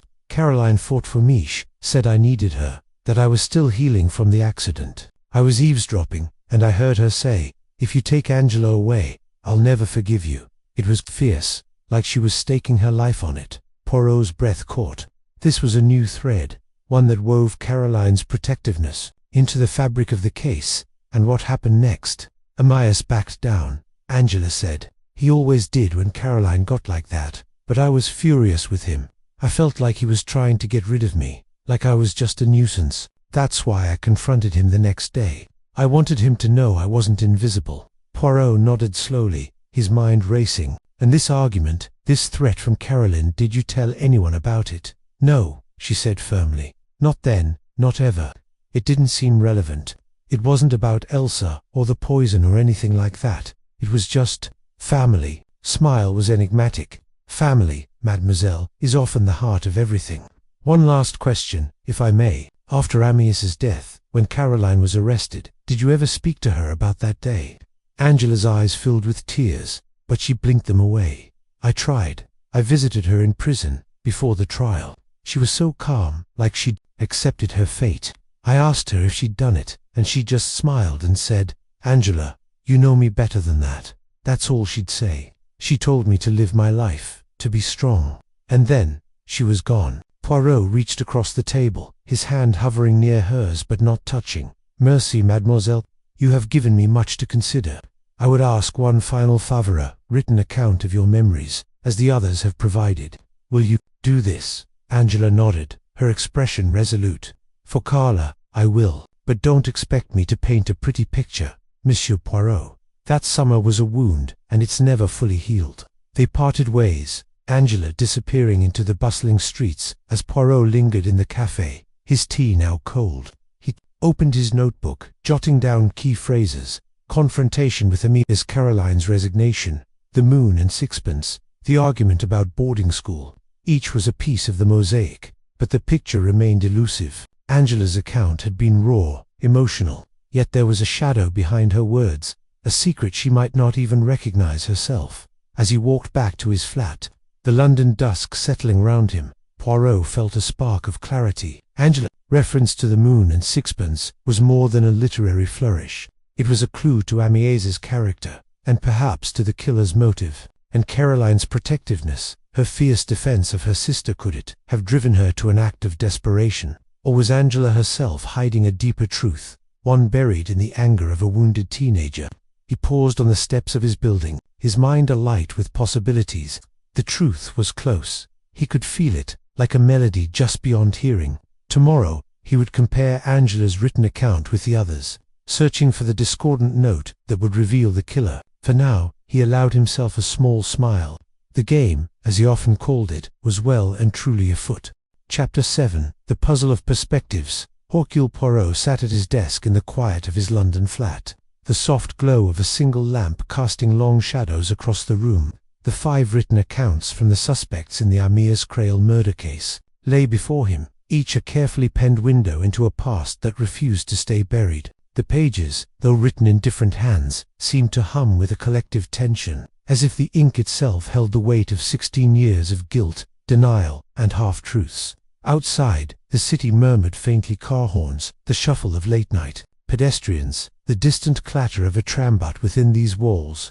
Poirot's world had narrowed to the puzzle of these narratives, each a piece of a mosaic that refused to align. He adjusted his spectacles, his small, meticulous hands smoothing the edges of the papers. The accounts were not just stories, they were performances, each suspect crafting a version of the truth, shaped by their own desires, fears, and secrets. Philip Blake's brash confidence, Meredith Blake's hesitant guilt, Elsa Greer's calculated venom, Cecilia Williams's clinical precision, and Angela Warren's guarded painage voice clashed with the others, creating a cacophony of memory that Poirot now sought to harmonize. The challenge was not merely to find the truth, but to peel back the layers of bias that obscured it. As he often said, the truth, it hides in the spaces between what people say and what they feel. Poirot leaned back in his chair, his fingers steepled, and closed his eyes. The day of Amyas Crale's murder, 16 years ago, was coming into focus not as a single event but as a kaleidoscope of perspectives, each turning the facts into something new. He needed to reconstruct that day, to walk through the hours at Alderbury as the suspects had, to see what they saw, feel what they felt. But first, he needed to understand the contradictions, the small details that tugged at his intuition like threads in a tapestry. He began with Philip Blake's account, written in a bold, impatient scrawl that matched the stockbroker's demeanor. Philip had described the morning of the murder with vivid clarity: the sun-drenched terrace at Alderbury, Amyas painting in his studio by the garden, Elsa posing in a flowing dress, her beauty a provocation to Caroline's simmering jealousy. Philip's narrative was heavy with disdain for Caroline, whom he painted as a woman unhinged by her husband's infidelity. She was always watching him, Philip had written, her eyes like daggers, waiting for an excuse to snap. Yet Poirot noted, Philip's account lingered too long on Caroline's supposed rage, almost as if he were trying to convince himself as much as Poirot. There was something else, too, a passing mention of a moment when Philip had seen Amyas and Caroline alone, speaking quietly by the fountain. Philip had dismissed it as nothing important, but the brevity of the description felt deliberate, as if he were shying away from a memory that unsettled him. Meredith Blake's account, by contrast, was written in a neat, almost apologetic hand, the words chosen with the care of a man who feared his own complicity. Meredith had focused on the coniine, the poison that killed Amyas, which had been stolen from his laboratory. He described Caroline's visit to the lab the day before the murder, her curiosity about his herbal concoctions, and her distracted air. She seemed so tired, Meredith wrote, as if she carried a weight she could not share. But Meredith also recalled Elsa's presence in the lab that same day, her laughter bright and calculated, her questions about poisons oddly specific. Poirot's brow furrowed. Meredith's guilt over the stolen coniine was palpable, but his account also hinted at something he hadn't fully articulated, a moment when he'd seen Caroline hand Amyas a glass of cold beer on the terrace, just before lunch. Meredith had written it off as a mundane gesture, but Poirot circled the detail in his mind. The beer, it was the last thing Amyas drank before he collapsed. Elsa Greer's statement, written with the elegance of a woman accustomed to commanding attention, was a study in controlled fury. She described Amyas as a man consumed by his art and his passion for her, painting her as his muse, while Caroline hovered like a shadow, her jealousy a palpable force.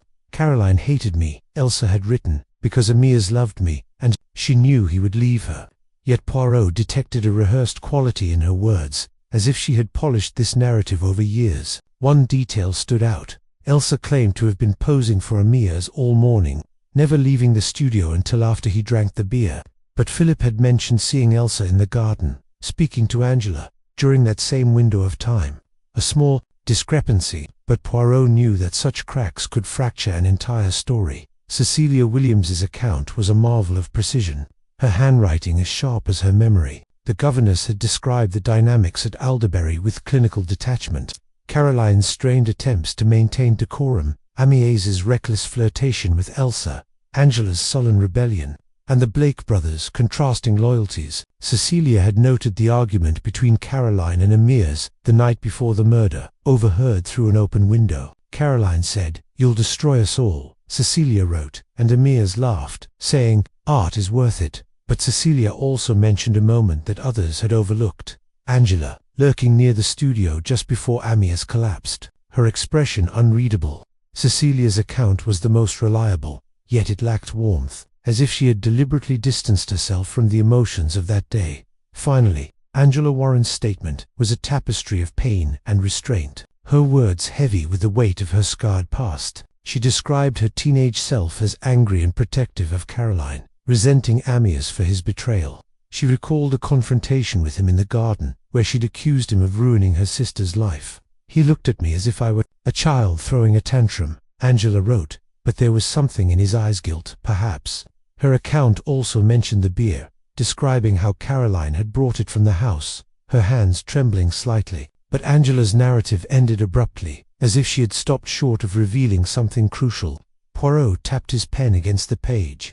Angela's reference to The Moon and Sixpence, a novel about an artist who abandons his family for his passion, felt like a deliberate clue, a mirror to Amaritz's life. Was Angela pointing him toward a truth she couldn't bring herself to write? Poirot rose from his chair and paced the room, his polished shoes clicking softly on the hardwood floor. The accounts were like pieces of a shattered mirror, each reflecting a fragment of the truth, but distorted by the teller's perspective. The buyer was the common thread, mentioned by Meredith, Elsa, and Angela, yet each described it differently. Caroline had handed it to Amyas, but who had poured it? When had the cognac been added? And why had no one questioned the timing of Amyas's collapse, which came so soon after he drank? Poirot's mind raced, piecing together the sequence of events. He closed his eyes and imagined the terrace at Elderberry, the summer heat pressing down, the scent of roses mingling with the temps of paint from Amyas's studio. Caroline, pale and tense, carrying a glass of beer from the house. Amyas, distracted, wiping sweat from his brow as he took it. Elsa, posing in the studio, her eyes darting toward Caroline with a mix of triumph and unease. Philip, lounging on the terrace, watching the scene with a smirk. Meredith, hovering near the garden, his hands fidgeting as he thought of his stolen poison. Angela, slipping through the shadows, her anger a quiet storm. And Cecilia, observing it all from a distance, her sharp eyes missing nothing. Poirot opened his eyes and returned to the desk, pulling a fresh sheet of paper to sketch a timeline.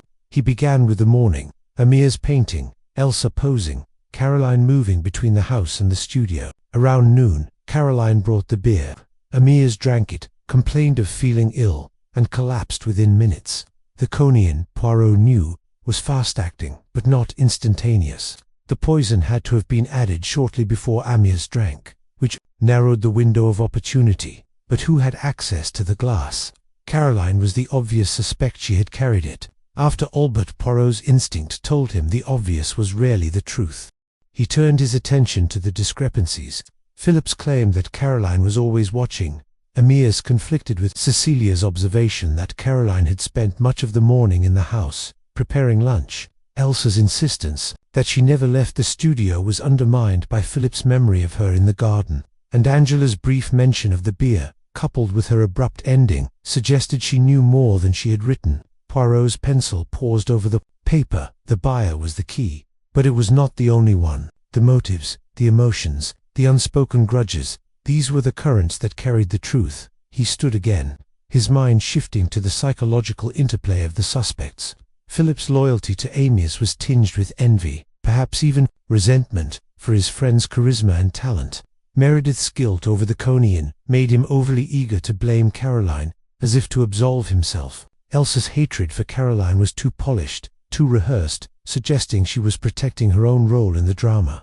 Cecilia's detachment hid a fierce loyalty to Angela, whom she had raised like a daughter. And Angela, her pain was the deepest, her scars, both physical and emotional. Her love for Caroline, a force that might have driven her to desperate acts. Poirot's thoughts were interrupted by a knock at the door. His valet, George, entered with a tray of tea and a note from Carla le Marchant. "Monsieur, this arrived just now," George said, placing the tray on the desk. Poirot opened the note, his eyes scanning Carla's neat handwriting. She thanked him for taking the case, and expressed her hope that he was making progress. "I keep thinking of my mother," she wrote, "and how she must have felt, alone in that prison, knowing no one believed her. Please, Monsieur Poirot, find the truth for her." The words stirred something in Poirot, resolved to bring clarity to this tangled web, not just for Carla but for the memory of Caroline Crale. He poured a cup of tea, the steam rising in delicate curls, and returned to the accounts. As he reread them, a new question emerged. What had Amyas himself been thinking that day? The accounts focused on Caroline, Elsa, and the others, but Amyas was the center of the storm.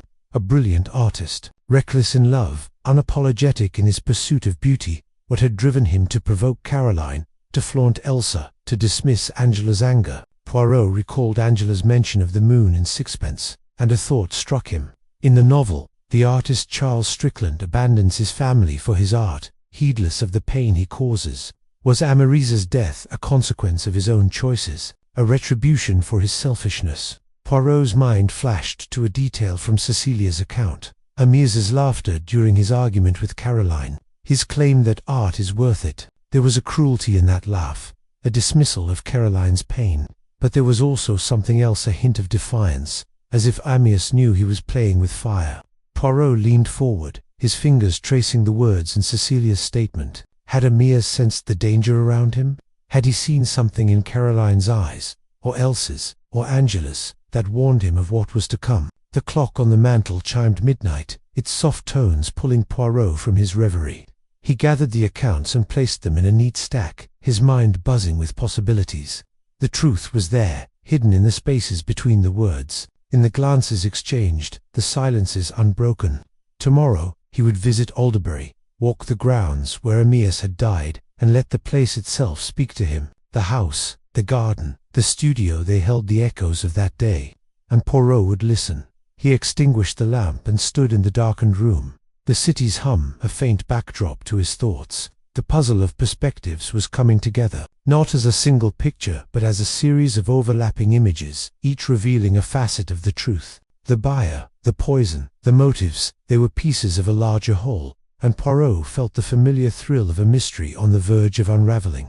As he retired for the night, his mind lingered on Caroline Crale, a woman condemned by the memories of others. The truth, he murmured to himself. It is not what they say, but what they cannot bear to say.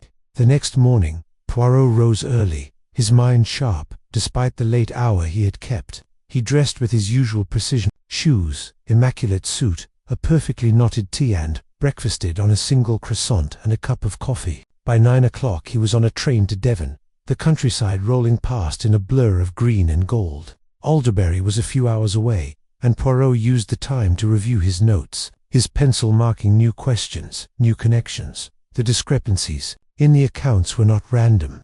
They were deliberate, whether by design or subconscious omission. Someone was hiding something, and Poirot suspected it was not just the murderer, but the truth about Amyas himself. But as the train neared its destination, Poirot's thoughts turned to the suspect's motives. Philip's envy, Meredith's guilt, Elsa's ambition, Cecilia's loyalty, Angela's painage was a thread in the tapestry, but none alone explained the murder. The Conian was the method, but the why was still elusive. Was it jealousy, as Philip and Elsa suggested, revenge, as Angela's anger hinted, or something deeper, a betrayal that cut through the heart of Alderbury's fragile harmony? The train slowed, and Poirot disembarked at a small station, the air heavy with the scent of damp earth and wildflowers. A hired car took him to Alderbury, now a shadow of its former grandeur. The estate's gates were rusted, the drive overgrown with weeds. As Poirot stepped out, he felt a pang of melancholy. This was where Amyas had painted his final masterpiece, where Caroline had fought for her marriage, where 5 lives had collided in a moment of violence. The house loomed ahead, its windows dark, its walls weathered by time.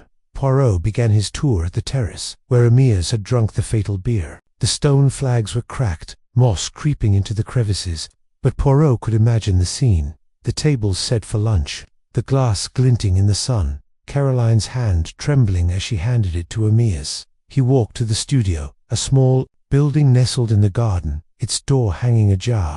Inside, the air was stale, the walls lined with faded sketches and half-finished canvases. Poirot's eyes scanned the room. searching for something the others had missed. And then he saw Ita's sketch tucked behind a stack of canvases. Its edges yellowed, but its lines vivid. It was a portrait of Elsa, her face radiant, but in the background, faintly sketched, was another figure, Caroline, her expression unreadable. Poirot's heart quickened. The sketch was a snapshot of Amyas's mind, a moment when he had seen both women together. Their rivalry etched into his art. Had Amyas known the danger he was in? Had he captured this moment as a warning or a confession? Poirot pocketed the sketch and continued his exploration, his mind racing. The garden, the fountain, the lavish place held a piece of the story, but it was the human element that mattered most. The suspects' accounts were not just memories. They were defenses, each one shielding a truth too painful to face. As he walked back to the house, Poirot felt the weight of the case settle over him.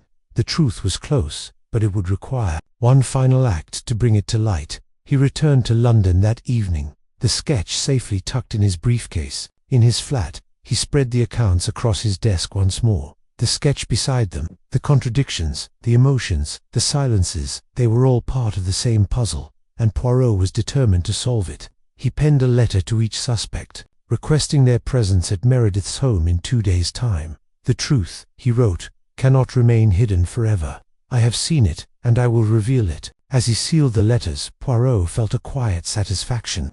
The puzzle of perspectives was not yet complete, but the pieces were falling into place. The buyer, the sketch, the motives, they were leading him to a truth that would shake the foundations of Alderbury's past. And when the moment came, Hercule Poirot would be ready. Chapter 8. The echoes of motor train to Devon wound through the rolling countryside, its rhythmic clatter a counterpoint to Hercule Poirot's restless thoughts. The landscape outside the window blurred into a patchwork of green fields and hedgerows, but Poirot's mind was elsewhere.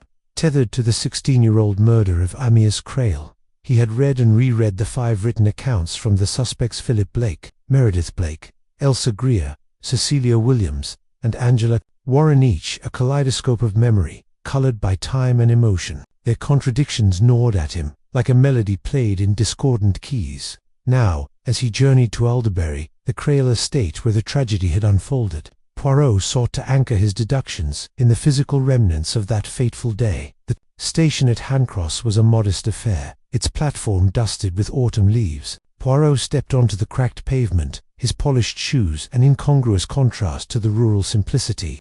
A hired car awaited him, driven by a laconic local named Tom, whose weathered face suggested a lifetime of stories untold. "Alderbury, is it?" Tom asked, eyeing Poirot's immaculate suit with mild curiosity. "Not much left of that place. Mind, been empty for years." "Empty, perhaps," Poirot replied, settling into the back seat. "But it holds secrets, monsieur, that even time cannot erase." The drive to Alderbury was a descent into memory.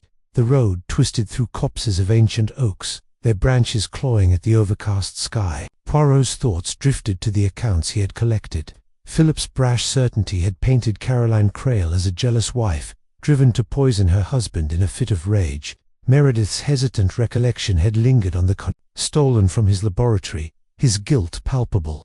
Elsa's icy narrative had framed Caroline as a vengeful obstacle to her love for Amyas. Cecilia's precise memory had revealed the cracks in the Crale marriage, while Angela's guarded account hinted at a deeper, unspoken wound. Each story was a fragment of a shattered mirror, reflecting only part of the truth. Alderbury appeared suddenly, its stone walls looming like a forgotten monument.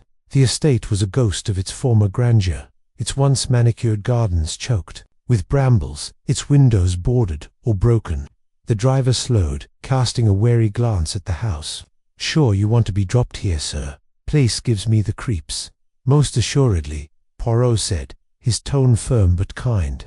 "The past is often unsettling, but it is where I must walk today." Tom shrugged and drove off, leaving Poirot alone at the rusted iron gates. He pushed them open with a creak that echoed like a sigh. The air was heavy with the scent of damp earth and decay, and Poirot felt a pang of melancholy. This was where Amyas Crale had lived, loved, and died, where 5 lives had intersected in a tragedy that still reverberated. He began in the garden, where Amyas had painted Elsa Greer on that fatal summer day. The stone bench, described in every account, still stood, though moss had claimed its edges. Poirot sat, imagining the scene. Amyas at his easel, his brush dancing across the canvas. Elsa posing with the confidence of youth. Caroline watching. From the terrace, her heart a storm of unspoken pain. The garden path wound toward the studio, a low building with a sagging roof. Poirot's steps crunched on gravel as he approached, his eyes scanning for details the accounts had omitted. Inside the studio, dust motes floated in shafts of light that pierced the cracked skylight. The air was stale, heavy with the ghosts of turpentine and oil paint. Poirot moved carefully, his cane tapping the floorboards. An easel stood in the corner, draped with a tattered cloth. He lifted it, revealing a half-finished canvas, a sketch of a woman, her features indistinct but her posture regal. The signature in the corner read, "A Crale, 1940. Poirot's heart quickened. This was not the portrait of Elsa described in the accounts. It was something else, a private work, perhaps a glimpse into Amyas's mind. He examined the sketch closely. The woman's eyes, though roughly drawn, held a depth of sorrow. Was this Caroline, captured in a moment of vulnerability? Or was it a projection of Amyas's own guilt, a reflection of the marriage he had strained? Poirot set the canvas down, his mind racing. The discovery was a thread, delicate but significant, linking the physical space to the emotional undercurrents of the case. He moved to the terrace, where Caroline had allegedly served Amyas the poisoned beer. The flagstones were cracked, weeds pushing through like stubborn memories.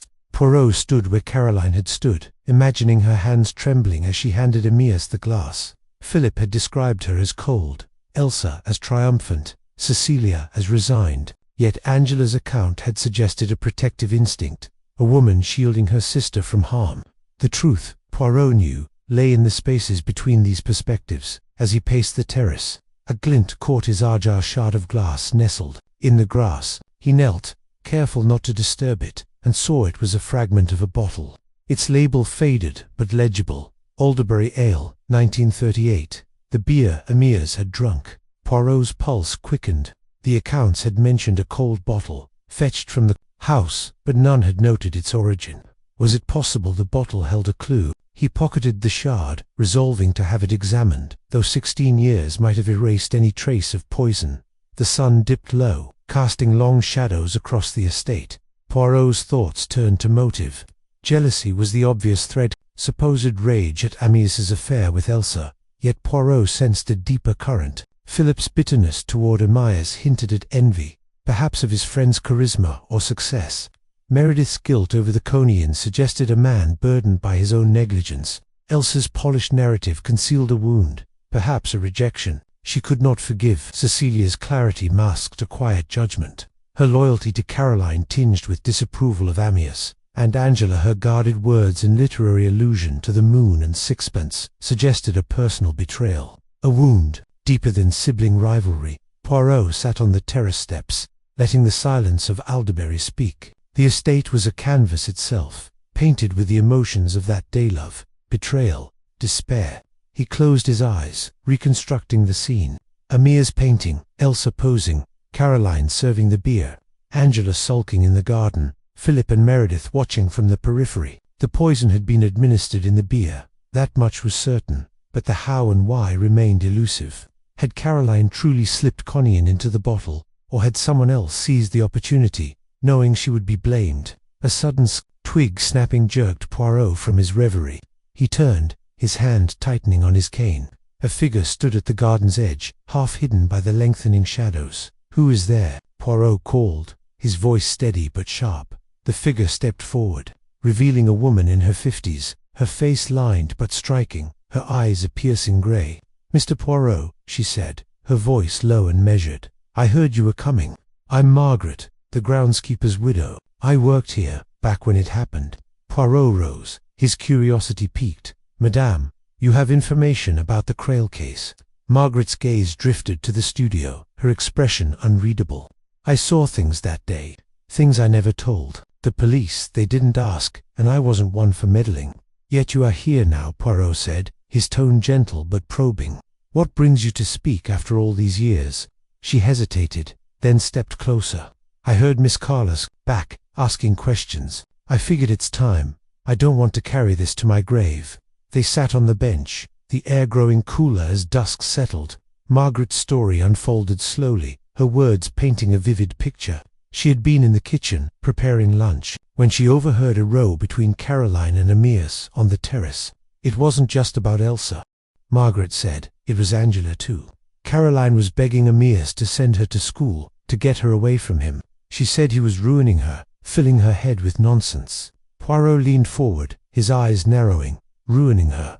In what way? Margaret shrugged, her hands twisting in her lap. I didn't hear it all, but Caroline was fierce, like a mother lion. Amyas laughed it off, called her hysterical.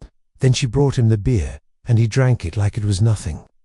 Mind raced. This was new motive tied to Angela, not just Elsa. Had Caroline feared Amyas's influence on her sister enough to kill? Or had someone else exploited that fear? Did you see anyone else near the byre? He asked. Margaret frowned, her memory straining. I saw Miss Angela in the kitchen earlier, sulking. She was always in and out, poking at things.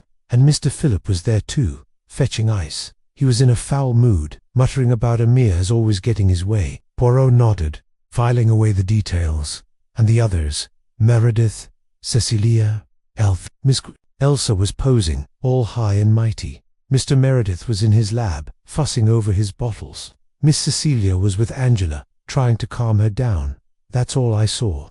Poirot thanked her, his mind ablaze with possibilities. Margaret's account, though incomplete, added a new layer: Angela's resentment, Philip's anger, Caroline's desperation. As Margaret vanished into the twilight, Poirot felt the weight of the case deepen.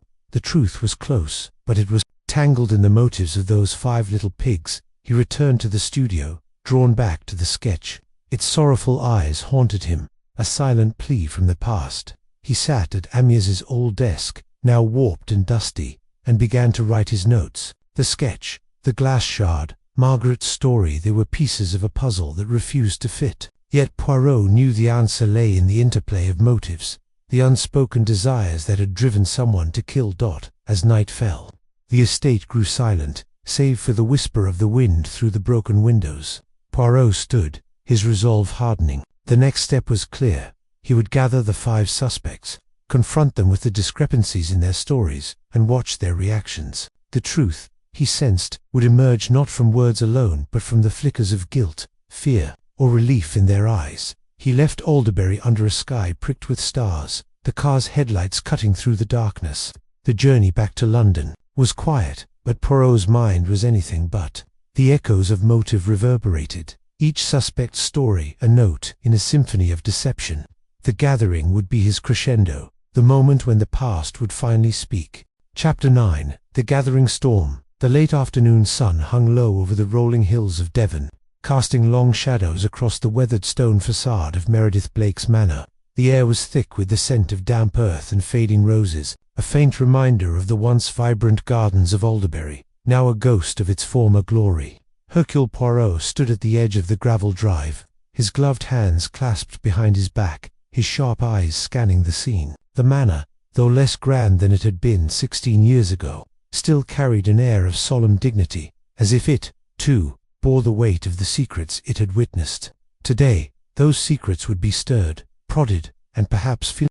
Poirot adjusted his hat, the brim shielding his eyes from the slanting light. He had orchestrated this gathering with meticulous care, inviting the 5 suspects: Philip Blake, Meredith Blake, Elsa Greer, now Lady Dittisham, Cecilia Williams, and Angela Warren to Meredith's home under the pretense of discussing new developments in the case. Each had accepted, though their responses had ranged from Philip's gruff curiosity to Elsa's icy reluctance. Poirot knew this reunion would be no polite affair. It was a crucible, designed to heat the tensions of the past until they boiled over, revealing truths hidden in the crevices of memory. Inside, the drawing room was a study in faded opulence. Heavy velvet curtains framed tall windows, their deep burgundy now dulled by time.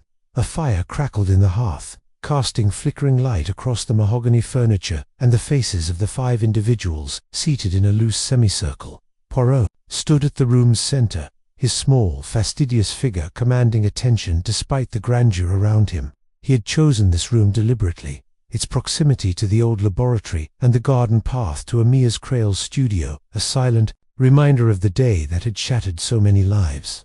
Monsieur Blake, Madame Dittisham, Miss Williams, Miss Warren, and Monsieur Meredith Blake, Poirot began. his voice smooth yet edged with purpose. "I thank you for coming. 16 years ago, a tragedy unfolded at Alderbury, one that left Amyas Crale dead and Caroline Crale convicted of his murder. Yet, as I have learned, the truth is not always what it seems. Today, we shall revisit that day, and I, Hercule Poirot, shall uncover what has been hidden." Philip Blake, slouched in a high-backed chair, snorted derisively. His stockbroker's bulk filled the seat, his face flushed from the glass of whiskey he cradled. "This is a waste of time, Poirot," he said, his voice rough with impatience. "Caroline poisoned Amyas. The evidence was Clearconian in his beer, her fingerprints on the bottle. What's there to revisit?" Poirot's mustache twitched, a faint smile playing beneath it.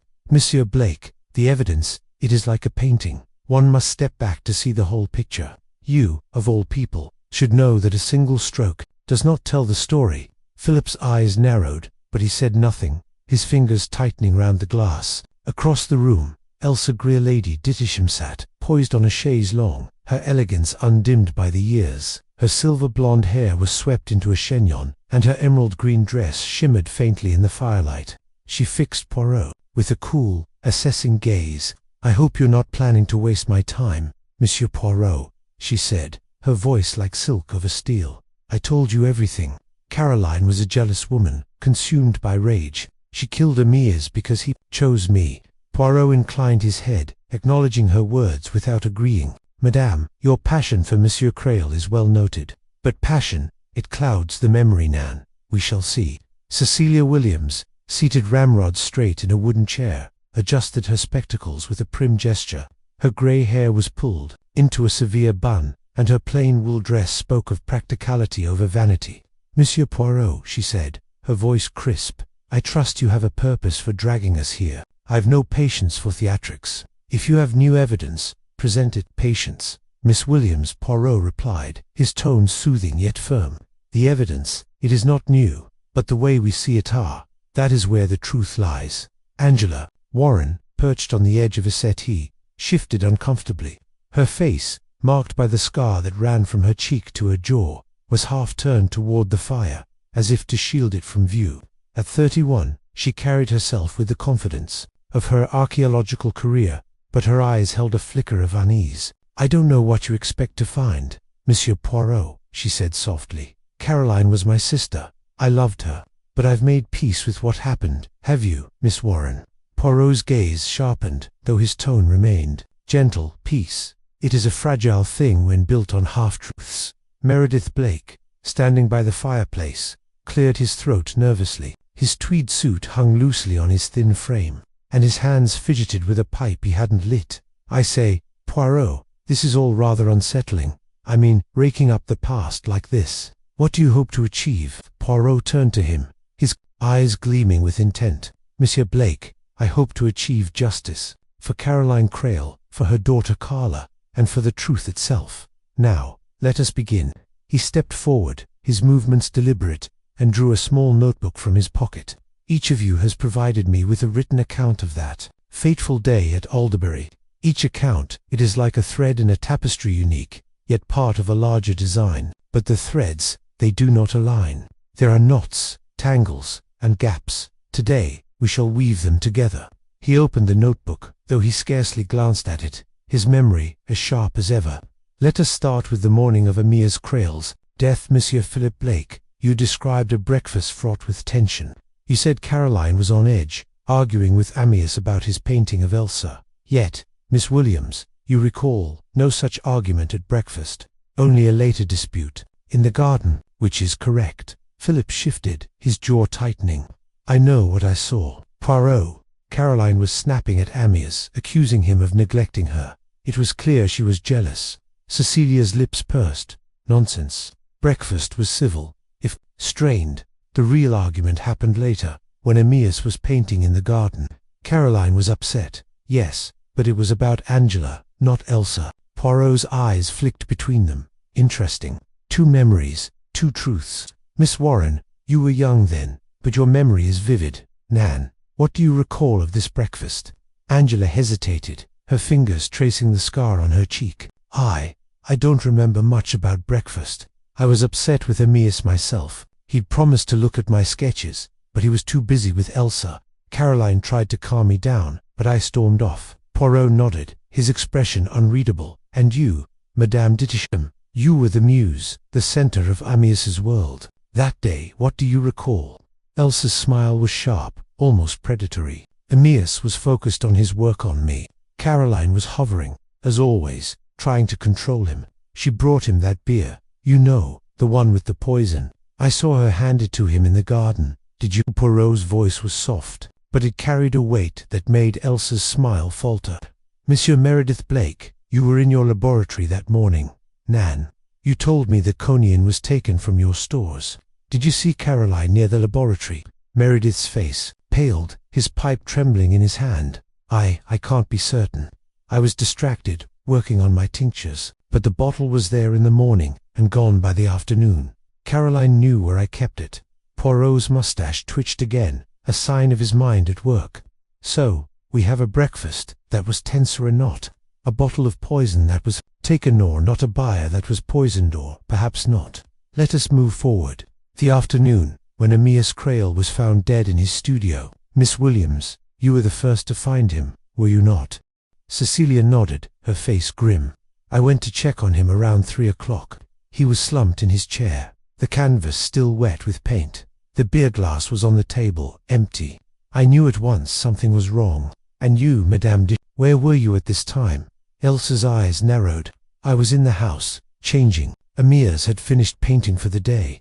I didn't see him again until Cecilia called us. Poirot turned to Angela.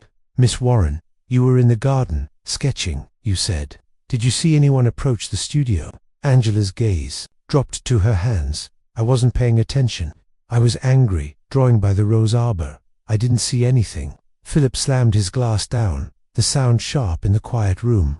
This is ridiculous. You're just stirring up old wounds. Poirot, Caroline poisoned the beer, and that's that. Why drag us through this charade? Poirot's eyes gleamed. Because, Monsieur Blake, the truth is not a charade. It is a puzzle, and every piece matters. Let us consider the buyer. Who else had access to it? Monsieur Meredith, you were in the house. Nan, did you see anyone near the kitchen where the beer was kept? Meredith frowned, his brow furrowing. I don't recall. I was in my laboratory most of the day, but Caroline was in and out of the kitchen, fetching things for Amyas. And you, Miss Williams, Poirot pressed. You were overseeing Angela's studies, but you also moved about the house. Did you see the buyer before it reached Amyas? Cecilia's eyes narrowed behind her spectacles. I saw Caroline take a bottle from the kitchen. She said it was for Amyas. I didn't think anything of it at the time. Poirot paced slowly, his hands clasped behind his back. So, Caroline brings the beer, but who else might have touched it? Madame d'Itisham, you were close to Amyas all day. Did you see anyone else near his studio? Elsa's lips curled slightly. I told you, I was in the house. I didn't see anyone, but Caroline was always lurking, watching us. The room crackled with tension, the suspect's eyes darting between each other. Poirot stopped pacing, his gaze sweeping over them. Let us try a different approach. Motive. Why would someone wish Amyas Crale dead? Monsieur Philip, you were his friend, yet your account suggests resentment. Were you jealous? Of his success? Perhaps. Philip's face reddened. Jealous? That's absurd. Amyas was my best friend. I'd have done anything for him. Anything. Poirot's tone was mild, but his eyes were sharp. Even cover up a truth that pained you. Philip's mouth opened, then closed, his anger giving way to unease. Poirot turned to Elsa. And you, Madame, you loved Amyas, yet he was married. Did you wish to remove the obstacle Caroline only to find the cost was Amyas himself? Elsa's composure cracked, her hands clenching in her lap. How dare you? I loved Amyas. I would never have hurt him. Poirot raised a hand, silencing her. And you, Miss Warren, you were young, but your resentment toward Amyas was clear. Did you, perhaps, act in a moment of anger, believing you were protecting your sister? Angela's head snapped up, her scar stark against her flushed skin. No, I loved Caroline, but I didn't. I couldn't. Her voice broke, and she looked away. The room fell silent. The fires crackled, the only sound. Poirot's voice, when he spoke again, was soft but commanding. Each of you has a piece of the truth, but none of you has the whole. The beer, the poison, The motives, they are all threads, but the pattern is not yet clear.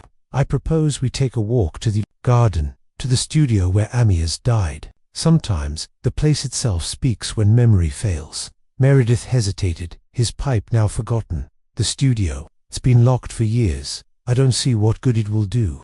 Indulge me, monsieur, Poirot said, his tone brooking no argument. The past, it leaves echoes. Let us listen for them. Reluctantly, the group rose, following Poirot out of the drawing room and down the path to the garden. The air was cooler now, the sun dipping below the horizon, painting the sky in hues of orange and purple. The studio, a small stone building, overgrown with ivy, stood at the garden's edge, its windows dark and shuttered.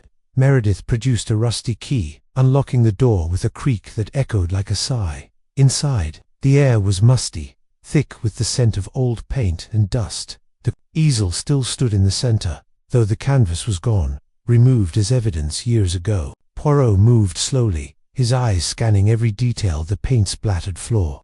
The table where the beer glass had sat, the chair where Amyas had died. Imagine it, Poirot said, his voice low and evocative. Amyas is here, painting. The sun is high, the air warm. Elsa poses, radiant and alive. Caroline brings the beer, a gesture of horror, perhaps something else. Who else comes here? Who else sees Amyas in his final moments? Philip's voice was gruff. No one else was here, just Caroline, bringing that damned beer. Poirot turned to him, his eyes piercing. And yet, monsieur, you were in the garden, were you not? You told me you saw Caroline leave the studio. Did you see anyone else? Philip hesitated, his face tightening. I don't know. I was angry, walking off my frustration. I didn't see anyone else. Angela stepped forward, her voice trembling. I was in the garden too. I saw Caroline leave, but I didn't go near the studio, I swear it. Poirot's gaze softened, but his mind was racing. Miss Warren, you mentioned the moon and sixpence in your account, a story of obsession, of sacrifice. Why did it come to your mind? Angela's eyes widened, her hand touching her scar again. It just reminded me of Amyas. He was so consumed by his art, by Elsa. It felt like he was throwing everything away. Poirot nodded slowly, his mind piecing together the fragments. He turned to Elsa. Madame, you said Amyas finished painting that day, yet the canvas was wet when he was found. Did he continue painting after you left? Elsa's face paled, her composure fraying. I don't know. I left him to rest. He said he was tired. Poirot's eyes gleamed. Tired, yet he painted on. Interesting. The group stood in uneasy silence, the studio's walls seeming to close in around them. Poirot stepped to the table, running a finger along its edge. The beer glass was here, empty, Miss Williams said. Yet the poison cognac acts quickly. If Caroline gave him the beer, how did he drink it all before collapsing? Cecilia frowned. He must have drunk it quickly. It was a hot day, perhaps, Poirot said, his voice thoughtful. Or perhaps the poison was not in the beer at all. The words hung in the air, a bombshell that silenced the room. Philip's glass slipped from his hand, shattering on the stone floor. Elsa's hand flew to her throat, and Angela gasped. Meredith's pipe fell, scattering ash. Only Cecilia remained still, her eyes locked on Poirot. What are you saying? Philip demanded, his voice hoarse. Poirot turned to face them, his expression grave. I am saying, Mies, Amos, that the truth is close. Tomorrow, I shall gather you again, and I shall reveal who killed Amyas Crale. Why? Until then, reflect on your memories. The truth, it is there, waiting to be seen. He turned, leaving the studio without another word, the suspects staring after him in stunned silence. The air outside was cool, the stars beginning to pierce the twilight sky. Poirot walked slowly back to the manor, his mind a whirlwind of connections, contradictions, and clues. The gathering storm was breaking, and tomorrow, the truth would shine through. As he reached the manor, Carla Le Marchant emerged from the shadows, her face pale but determined. Monsieur Poirot, she said, her voice trembling. Have you found it, the truth? Poirot took her hand, his eyes kind but resolute. Mademoiselle, the truth is like a star. In the daytime it is there, but it requires the right light to see it. Tomorrow, you shall have your answer. She nodded, tears glistening in her eyes. Poirot released her hand and continued into the manor, his step steady, his mind alight with the certainty that the puzzle was nearly complete. The storm was gathering, and with it, the revelation that would set the past to rest. Chapter 10. The Truth Unveiled. The morning sun cast a pale glow over Meredith Blake's estate, its light filtering through the heavy drapes of the drawing room where Hercule Poirot had summoned the 5 suspects. The air was thick with anticipation, the kind that settles over a group of people who know their lives are about to change. The room, with its faded grandeur, seemed to hold its breath, the ticking of an old grandfather clock the only sound breaking the silence. Poirot stood at the center, his small, fastidious figure commanding attention despite the worn velvet chairs and the faint must of disuse that clung to the space. His eyes, sharp and green as polished jade, swept over the assembled company. Philip Blake, slouched with a scowl. Meredith Blake, fidgeting with his spectacles. Elsa Greer, now Lady Dittisham, her beauty hardened by time. Cecilia Williams, upright and unyielding, and Angela Warren, her scarred face betraying a flicker of unease. Carla Lamarchand sat apart, her hands clasped tightly in her lap, her dark eyes fixed on Poirot. She had waited 16 years for this moment, her mother's shadow, looming over her life like a storm cloud that refused to break. Poirot had promised her the truth, and now, as the clock struck 10, he began. "Ladies and gentlemen," Poirot said, his voice calm yet resonant, "we are here to confront a tragedy that has festered for 16 years, the murder of Amyas. Crale was not merely a crime of passion or convenience, it was a tapestry woven from the threads of human desire, betrayal, and memory.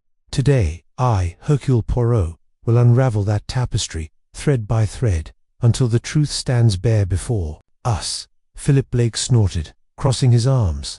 "Get on with it, Poirot. We've all told you our stories. What more is there to say?" Poirot's mustache twitched, a faint smile playing beneath it. "Monsieur Blake, impatience is a poor companion to truth. You have each given me your accounts. Yes, but memory is a fickle artist. It paints what it wishes to see, not what is. My task has been to strip away the colors of bias and reveal the sketch beneath." He paced slowly, his polished shoes clicking on the hardwood floor. "Let us begin with the day of the murder. Amyas Crale, a man of passion and talent, was painting in his garden studio at Alderbury. His wife, Caroline, brought him a bottle of cold beer. Hours later, he was dead, poisoned by quinine, a substance taken from Meredith Blake's laboratory. Caroline was convicted, her motive presumed to be jealousy over Amyas' affair with Elsa Greer. But I have learned that the truth is never so simple." Elsa's lips parted, her voice cutting through like a shard of glass. "It was simple. Caroline was consumed by jealousy. She couldn't stand that Amyas loved me, that he was going to leave her. She killed him to keep him." Poirot raised a hand, silencing her. "Patience, Lady Dittisham. Your passion for Amyas is noted, but let us examine the facts, not the flames of emotion. The quinine was administered in the beer, yes, but the question is when and by whom. The bottle was brought from the house, handled only by Caroline, yet it was not sealed. Anyone could have tampered with it before it reached Amyas." Lips Meredith shifted uncomfortably, his fingers tightening around his spectacles. "I've told you, Poirot, the quinine was stolen from my lab. I kept it locked, but Caroline knew where the key was. She had access." "Indeed," Poirot said, nodding, "but so did others. The laboratory was not a fortress, Monsieur Blake. A window left ajar, a moment of distraction. Anyone at Alderbury could have taken the poison, and let us not forget the timing. Amyas drank the beer at noon, yet he did not collapse until nearly 2 o'clock. Quinine acts swiftly, mis amis. This delay suggests the poison was not in the beer when Caroline delivered it." A murmur rippled through the room. Cecilia Williams leaned forward, her grey eyes narrowing. "Are you suggesting someone else poisoned him later, but who we were all accounted for?" Poirot's gaze softened, but his voice remained firm. "Mademoiselle Williams, your memory is precise, yet even you cannot account for every moment. Let us reconstruct the day, shall we?" Amyas was painting Elsa in the garden. Philip was lounging nearby, smoking and brooding. Meredith was in his laboratory, distracted by his experiments. Cecilia was with Angela, teaching her in the library. And Angela, where was Angela? Angela's head snapped up, her scar catching the light. "I was with Cecilia most of the morning. I went to the garden later, to see Amyas. I told you that." "Yes," Poirot said, "and you told me of a confrontation with Amyas, a moment of anger. You were a young girl, deeply attached to your sister, Caroline. Amyas's infidelity wounded you, did it not? You felt betrayed, not just for yourself, but for her. Angela's jaw tightened. I was 15, Poirot. I was upset, yes, but I didn't kill him. Poirot nodded, his expression unreadable. Let us consider the motives then. Philip, you resented Amyas for his success, his charisma, perhaps even his friendship. Meredith, you felt guilt for the poison's theft, but also a quiet envy of your brother's closeness to Amyas. Elsa, your love for Amyas was possessive, a need to claim him entirely. Cecilia, your loyalty to Caroline made you judge Amyas harshly. And Angela, your love for your sister was fierce, protective, and perhaps dangerous. Philip slammed his fist on the arm of his chair. This is ridiculous. You're accusing us all now. Caroline was convicted. Poirot, the evidence was clear. The evidence, Poirot said, his voice rising slightly, was a lie. Not in its entirety, but in its interpretation. The buyer, the poison, the jealousy, these were pieces of a puzzle, but the picture they formed was false. Let me tell you the true story. He paused, letting the weight of his words settle. Carla leaned forward, her breath catching. The suspects exchanged glances, their faces a mix of defiance and dread. On the morning of the murder, Poirot was painting Elsa in the garden. The atmosphere was tense. Caroline knew of the affair, and her pain was evident. But Caroline was not a woman driven by vengeance. She was a mother, a sister, a woman who loved deeply, even when it hurt her. She brought Amyas the buyer, a gesture of normalcy, perhaps even hope. But someone else saw an opportunity. Poirot turned to Elsa, his eyes piercing. Lady Dittisham, you have painted yourself as the victim, the muse wronged by Caroline's jealousy. But your story is too perfect, too polished. You told me Amyas was going to leave Caroline for you, that he promised you a future. But Amyas was a man of impulse, not commitment. He loved painting you, yes, but he loved Caroline too, in his flawed way. You knew this, and it infuriated you. Elsa's face paled, but she held his gaze. You're wrong, Poirot. Amyas was mine. Was he, Poirot said softly, or did you fear he would never be? You were in the garden with Amyas after Caroline brought the beer. You had access to the bottle, which sat on the table while he painted. You had motive your need to possess Amyas, to eliminate Caroline as a rival, and you had opportunity. The room erupted. Philip stood, his face red. This is absurd. Elsa didn't poison him. She was in love with him. Love, Poirot said, is a dangerous motive, Monsieur Blake. But let us consider another possibility. He turned to Angela. Mademoiselle Warren, you were young, but not naive. You saw Amyas's betrayal of your sister as a wound to your family. You were in the garden that morning, angry, impulsive. You knew about Meredith's laboratory, the queen. Did you, in a moment of rage, decide to punish Amyas? Angela's hands trembled, but her voice was steady. I told you, I didn't kill him. I loved Caroline, yes, but I couldn't do that. Poirot nodded, his expression softening. I believe you, mademoiselle. But your presence in the garden is significant. You saw something, did you not? Something you have kept hidden all these years. Angela's eyes widened, and she looked away. Poirot continued, undeterred. Let us return to the buyer. The poison was not in it when Caroline delivered it, but it was in Amyas's system by 2 o'clock.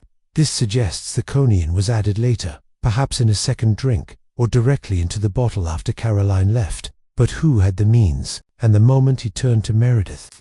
Monsieur Blake, you were in your laboratory, but you admitted to stepping out briefly.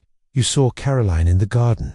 You said, but you also saw Elsa, and you saw something else, a moment of distraction, a bottle left unattended. You did not act, but you knew. Meredith's face crumpled. I didn't know for certain. I suspected, but I couldn't believe it. Poirot's voice grew softer, almost gentle. And you, Mademoiselle Williams, saw the truth most clearly. Your account was precise, but it omitted one detail, a moment when Elsa was alone with the bottle after Caroline had left. Cecilia's lips pressed into a thin line. I didn't see her poison it. I couldn't accuse without proof. But you suspected, Poirot said. And that suspicion has haunted you. He stepped back, addressing the room. The truth, Mies Amos, is this. Elsa Greer poisoned Amyas Crale. She slipped the cognac into the beer during a moment when Amyas was distracted, painting. She knew Caroline would be blamed. Her jealousy, the perfect motive. Elsa's love was not love, it was obsession, a need to control Amyas's life and death. She took what she wanted, and she paid for it, as the Spanish proverb says. Take what you want and pay for it, says God. Elsa stood, her face a mask of fury. You have no proof, Poirot. This is slander. Proof, Poirot said, his voice like steel. Your own words betray you. In your written account, you described Amyas's symptoms, his nausea, his dizziness, before anyone else mentioned them. How could you know, unless you knew the poison's effects? And the sketch I found at Alderbury, hidden in the studio, was not of you, but of Caroline, painted with love. Amyas was not leaving her. You knew it, and you acted. Elsa staggered back, her composure shattering. No, no, you're wrong. Carla rose, tears streaming down her face. My mother was innocent. All these years, she suffered for your crime. Poirot placed a hand on Carla's shoulder. Your mother was a woman of strength. Mademoiselle, she protected you, even in her silence. She knew the truth would come, in time. The room fell silent, the weight of the revelation settling over them. Philip slumped in his chair, his bravado gone. Meredith stared at his hands, guilt etched in his face. Cecilia nodded slowly, as if a burden had lifted. Angela reached for Carla's hand. Her eyes filled with tears. Poirot turned to Elsa. Lady Dittisham, the law may not touch you now, after so many years, but the truth will follow you. You have lived with it, and it has carved its mark upon your soul. Elsa sank into her chair, her face ashen. The room seemed to close in around her. The shadows of the past no longer hers to control. Poirot addressed the group one final time. This case is closed, Ms. Amyas. The truth has been unveiled, and justice, though late, has been served for Caroline Crale. Let us leave this place, and let the past rest. Carla wiped her tears, her voice steady. Thank you, Monsieur. I can live now, knowing she was innocent. As they left the room, the sun broke through the clouds, casting light on the faded walls. Poirot lingered a moment, his eyes on the empty chairs. The tragedy of human nature, he thought, was a puzzle that never fully resolved. But for Carla, for Caroline, he had brought light to the darkness. He stepped outside, the air fresh, with the promise of a new day, and walked away. His work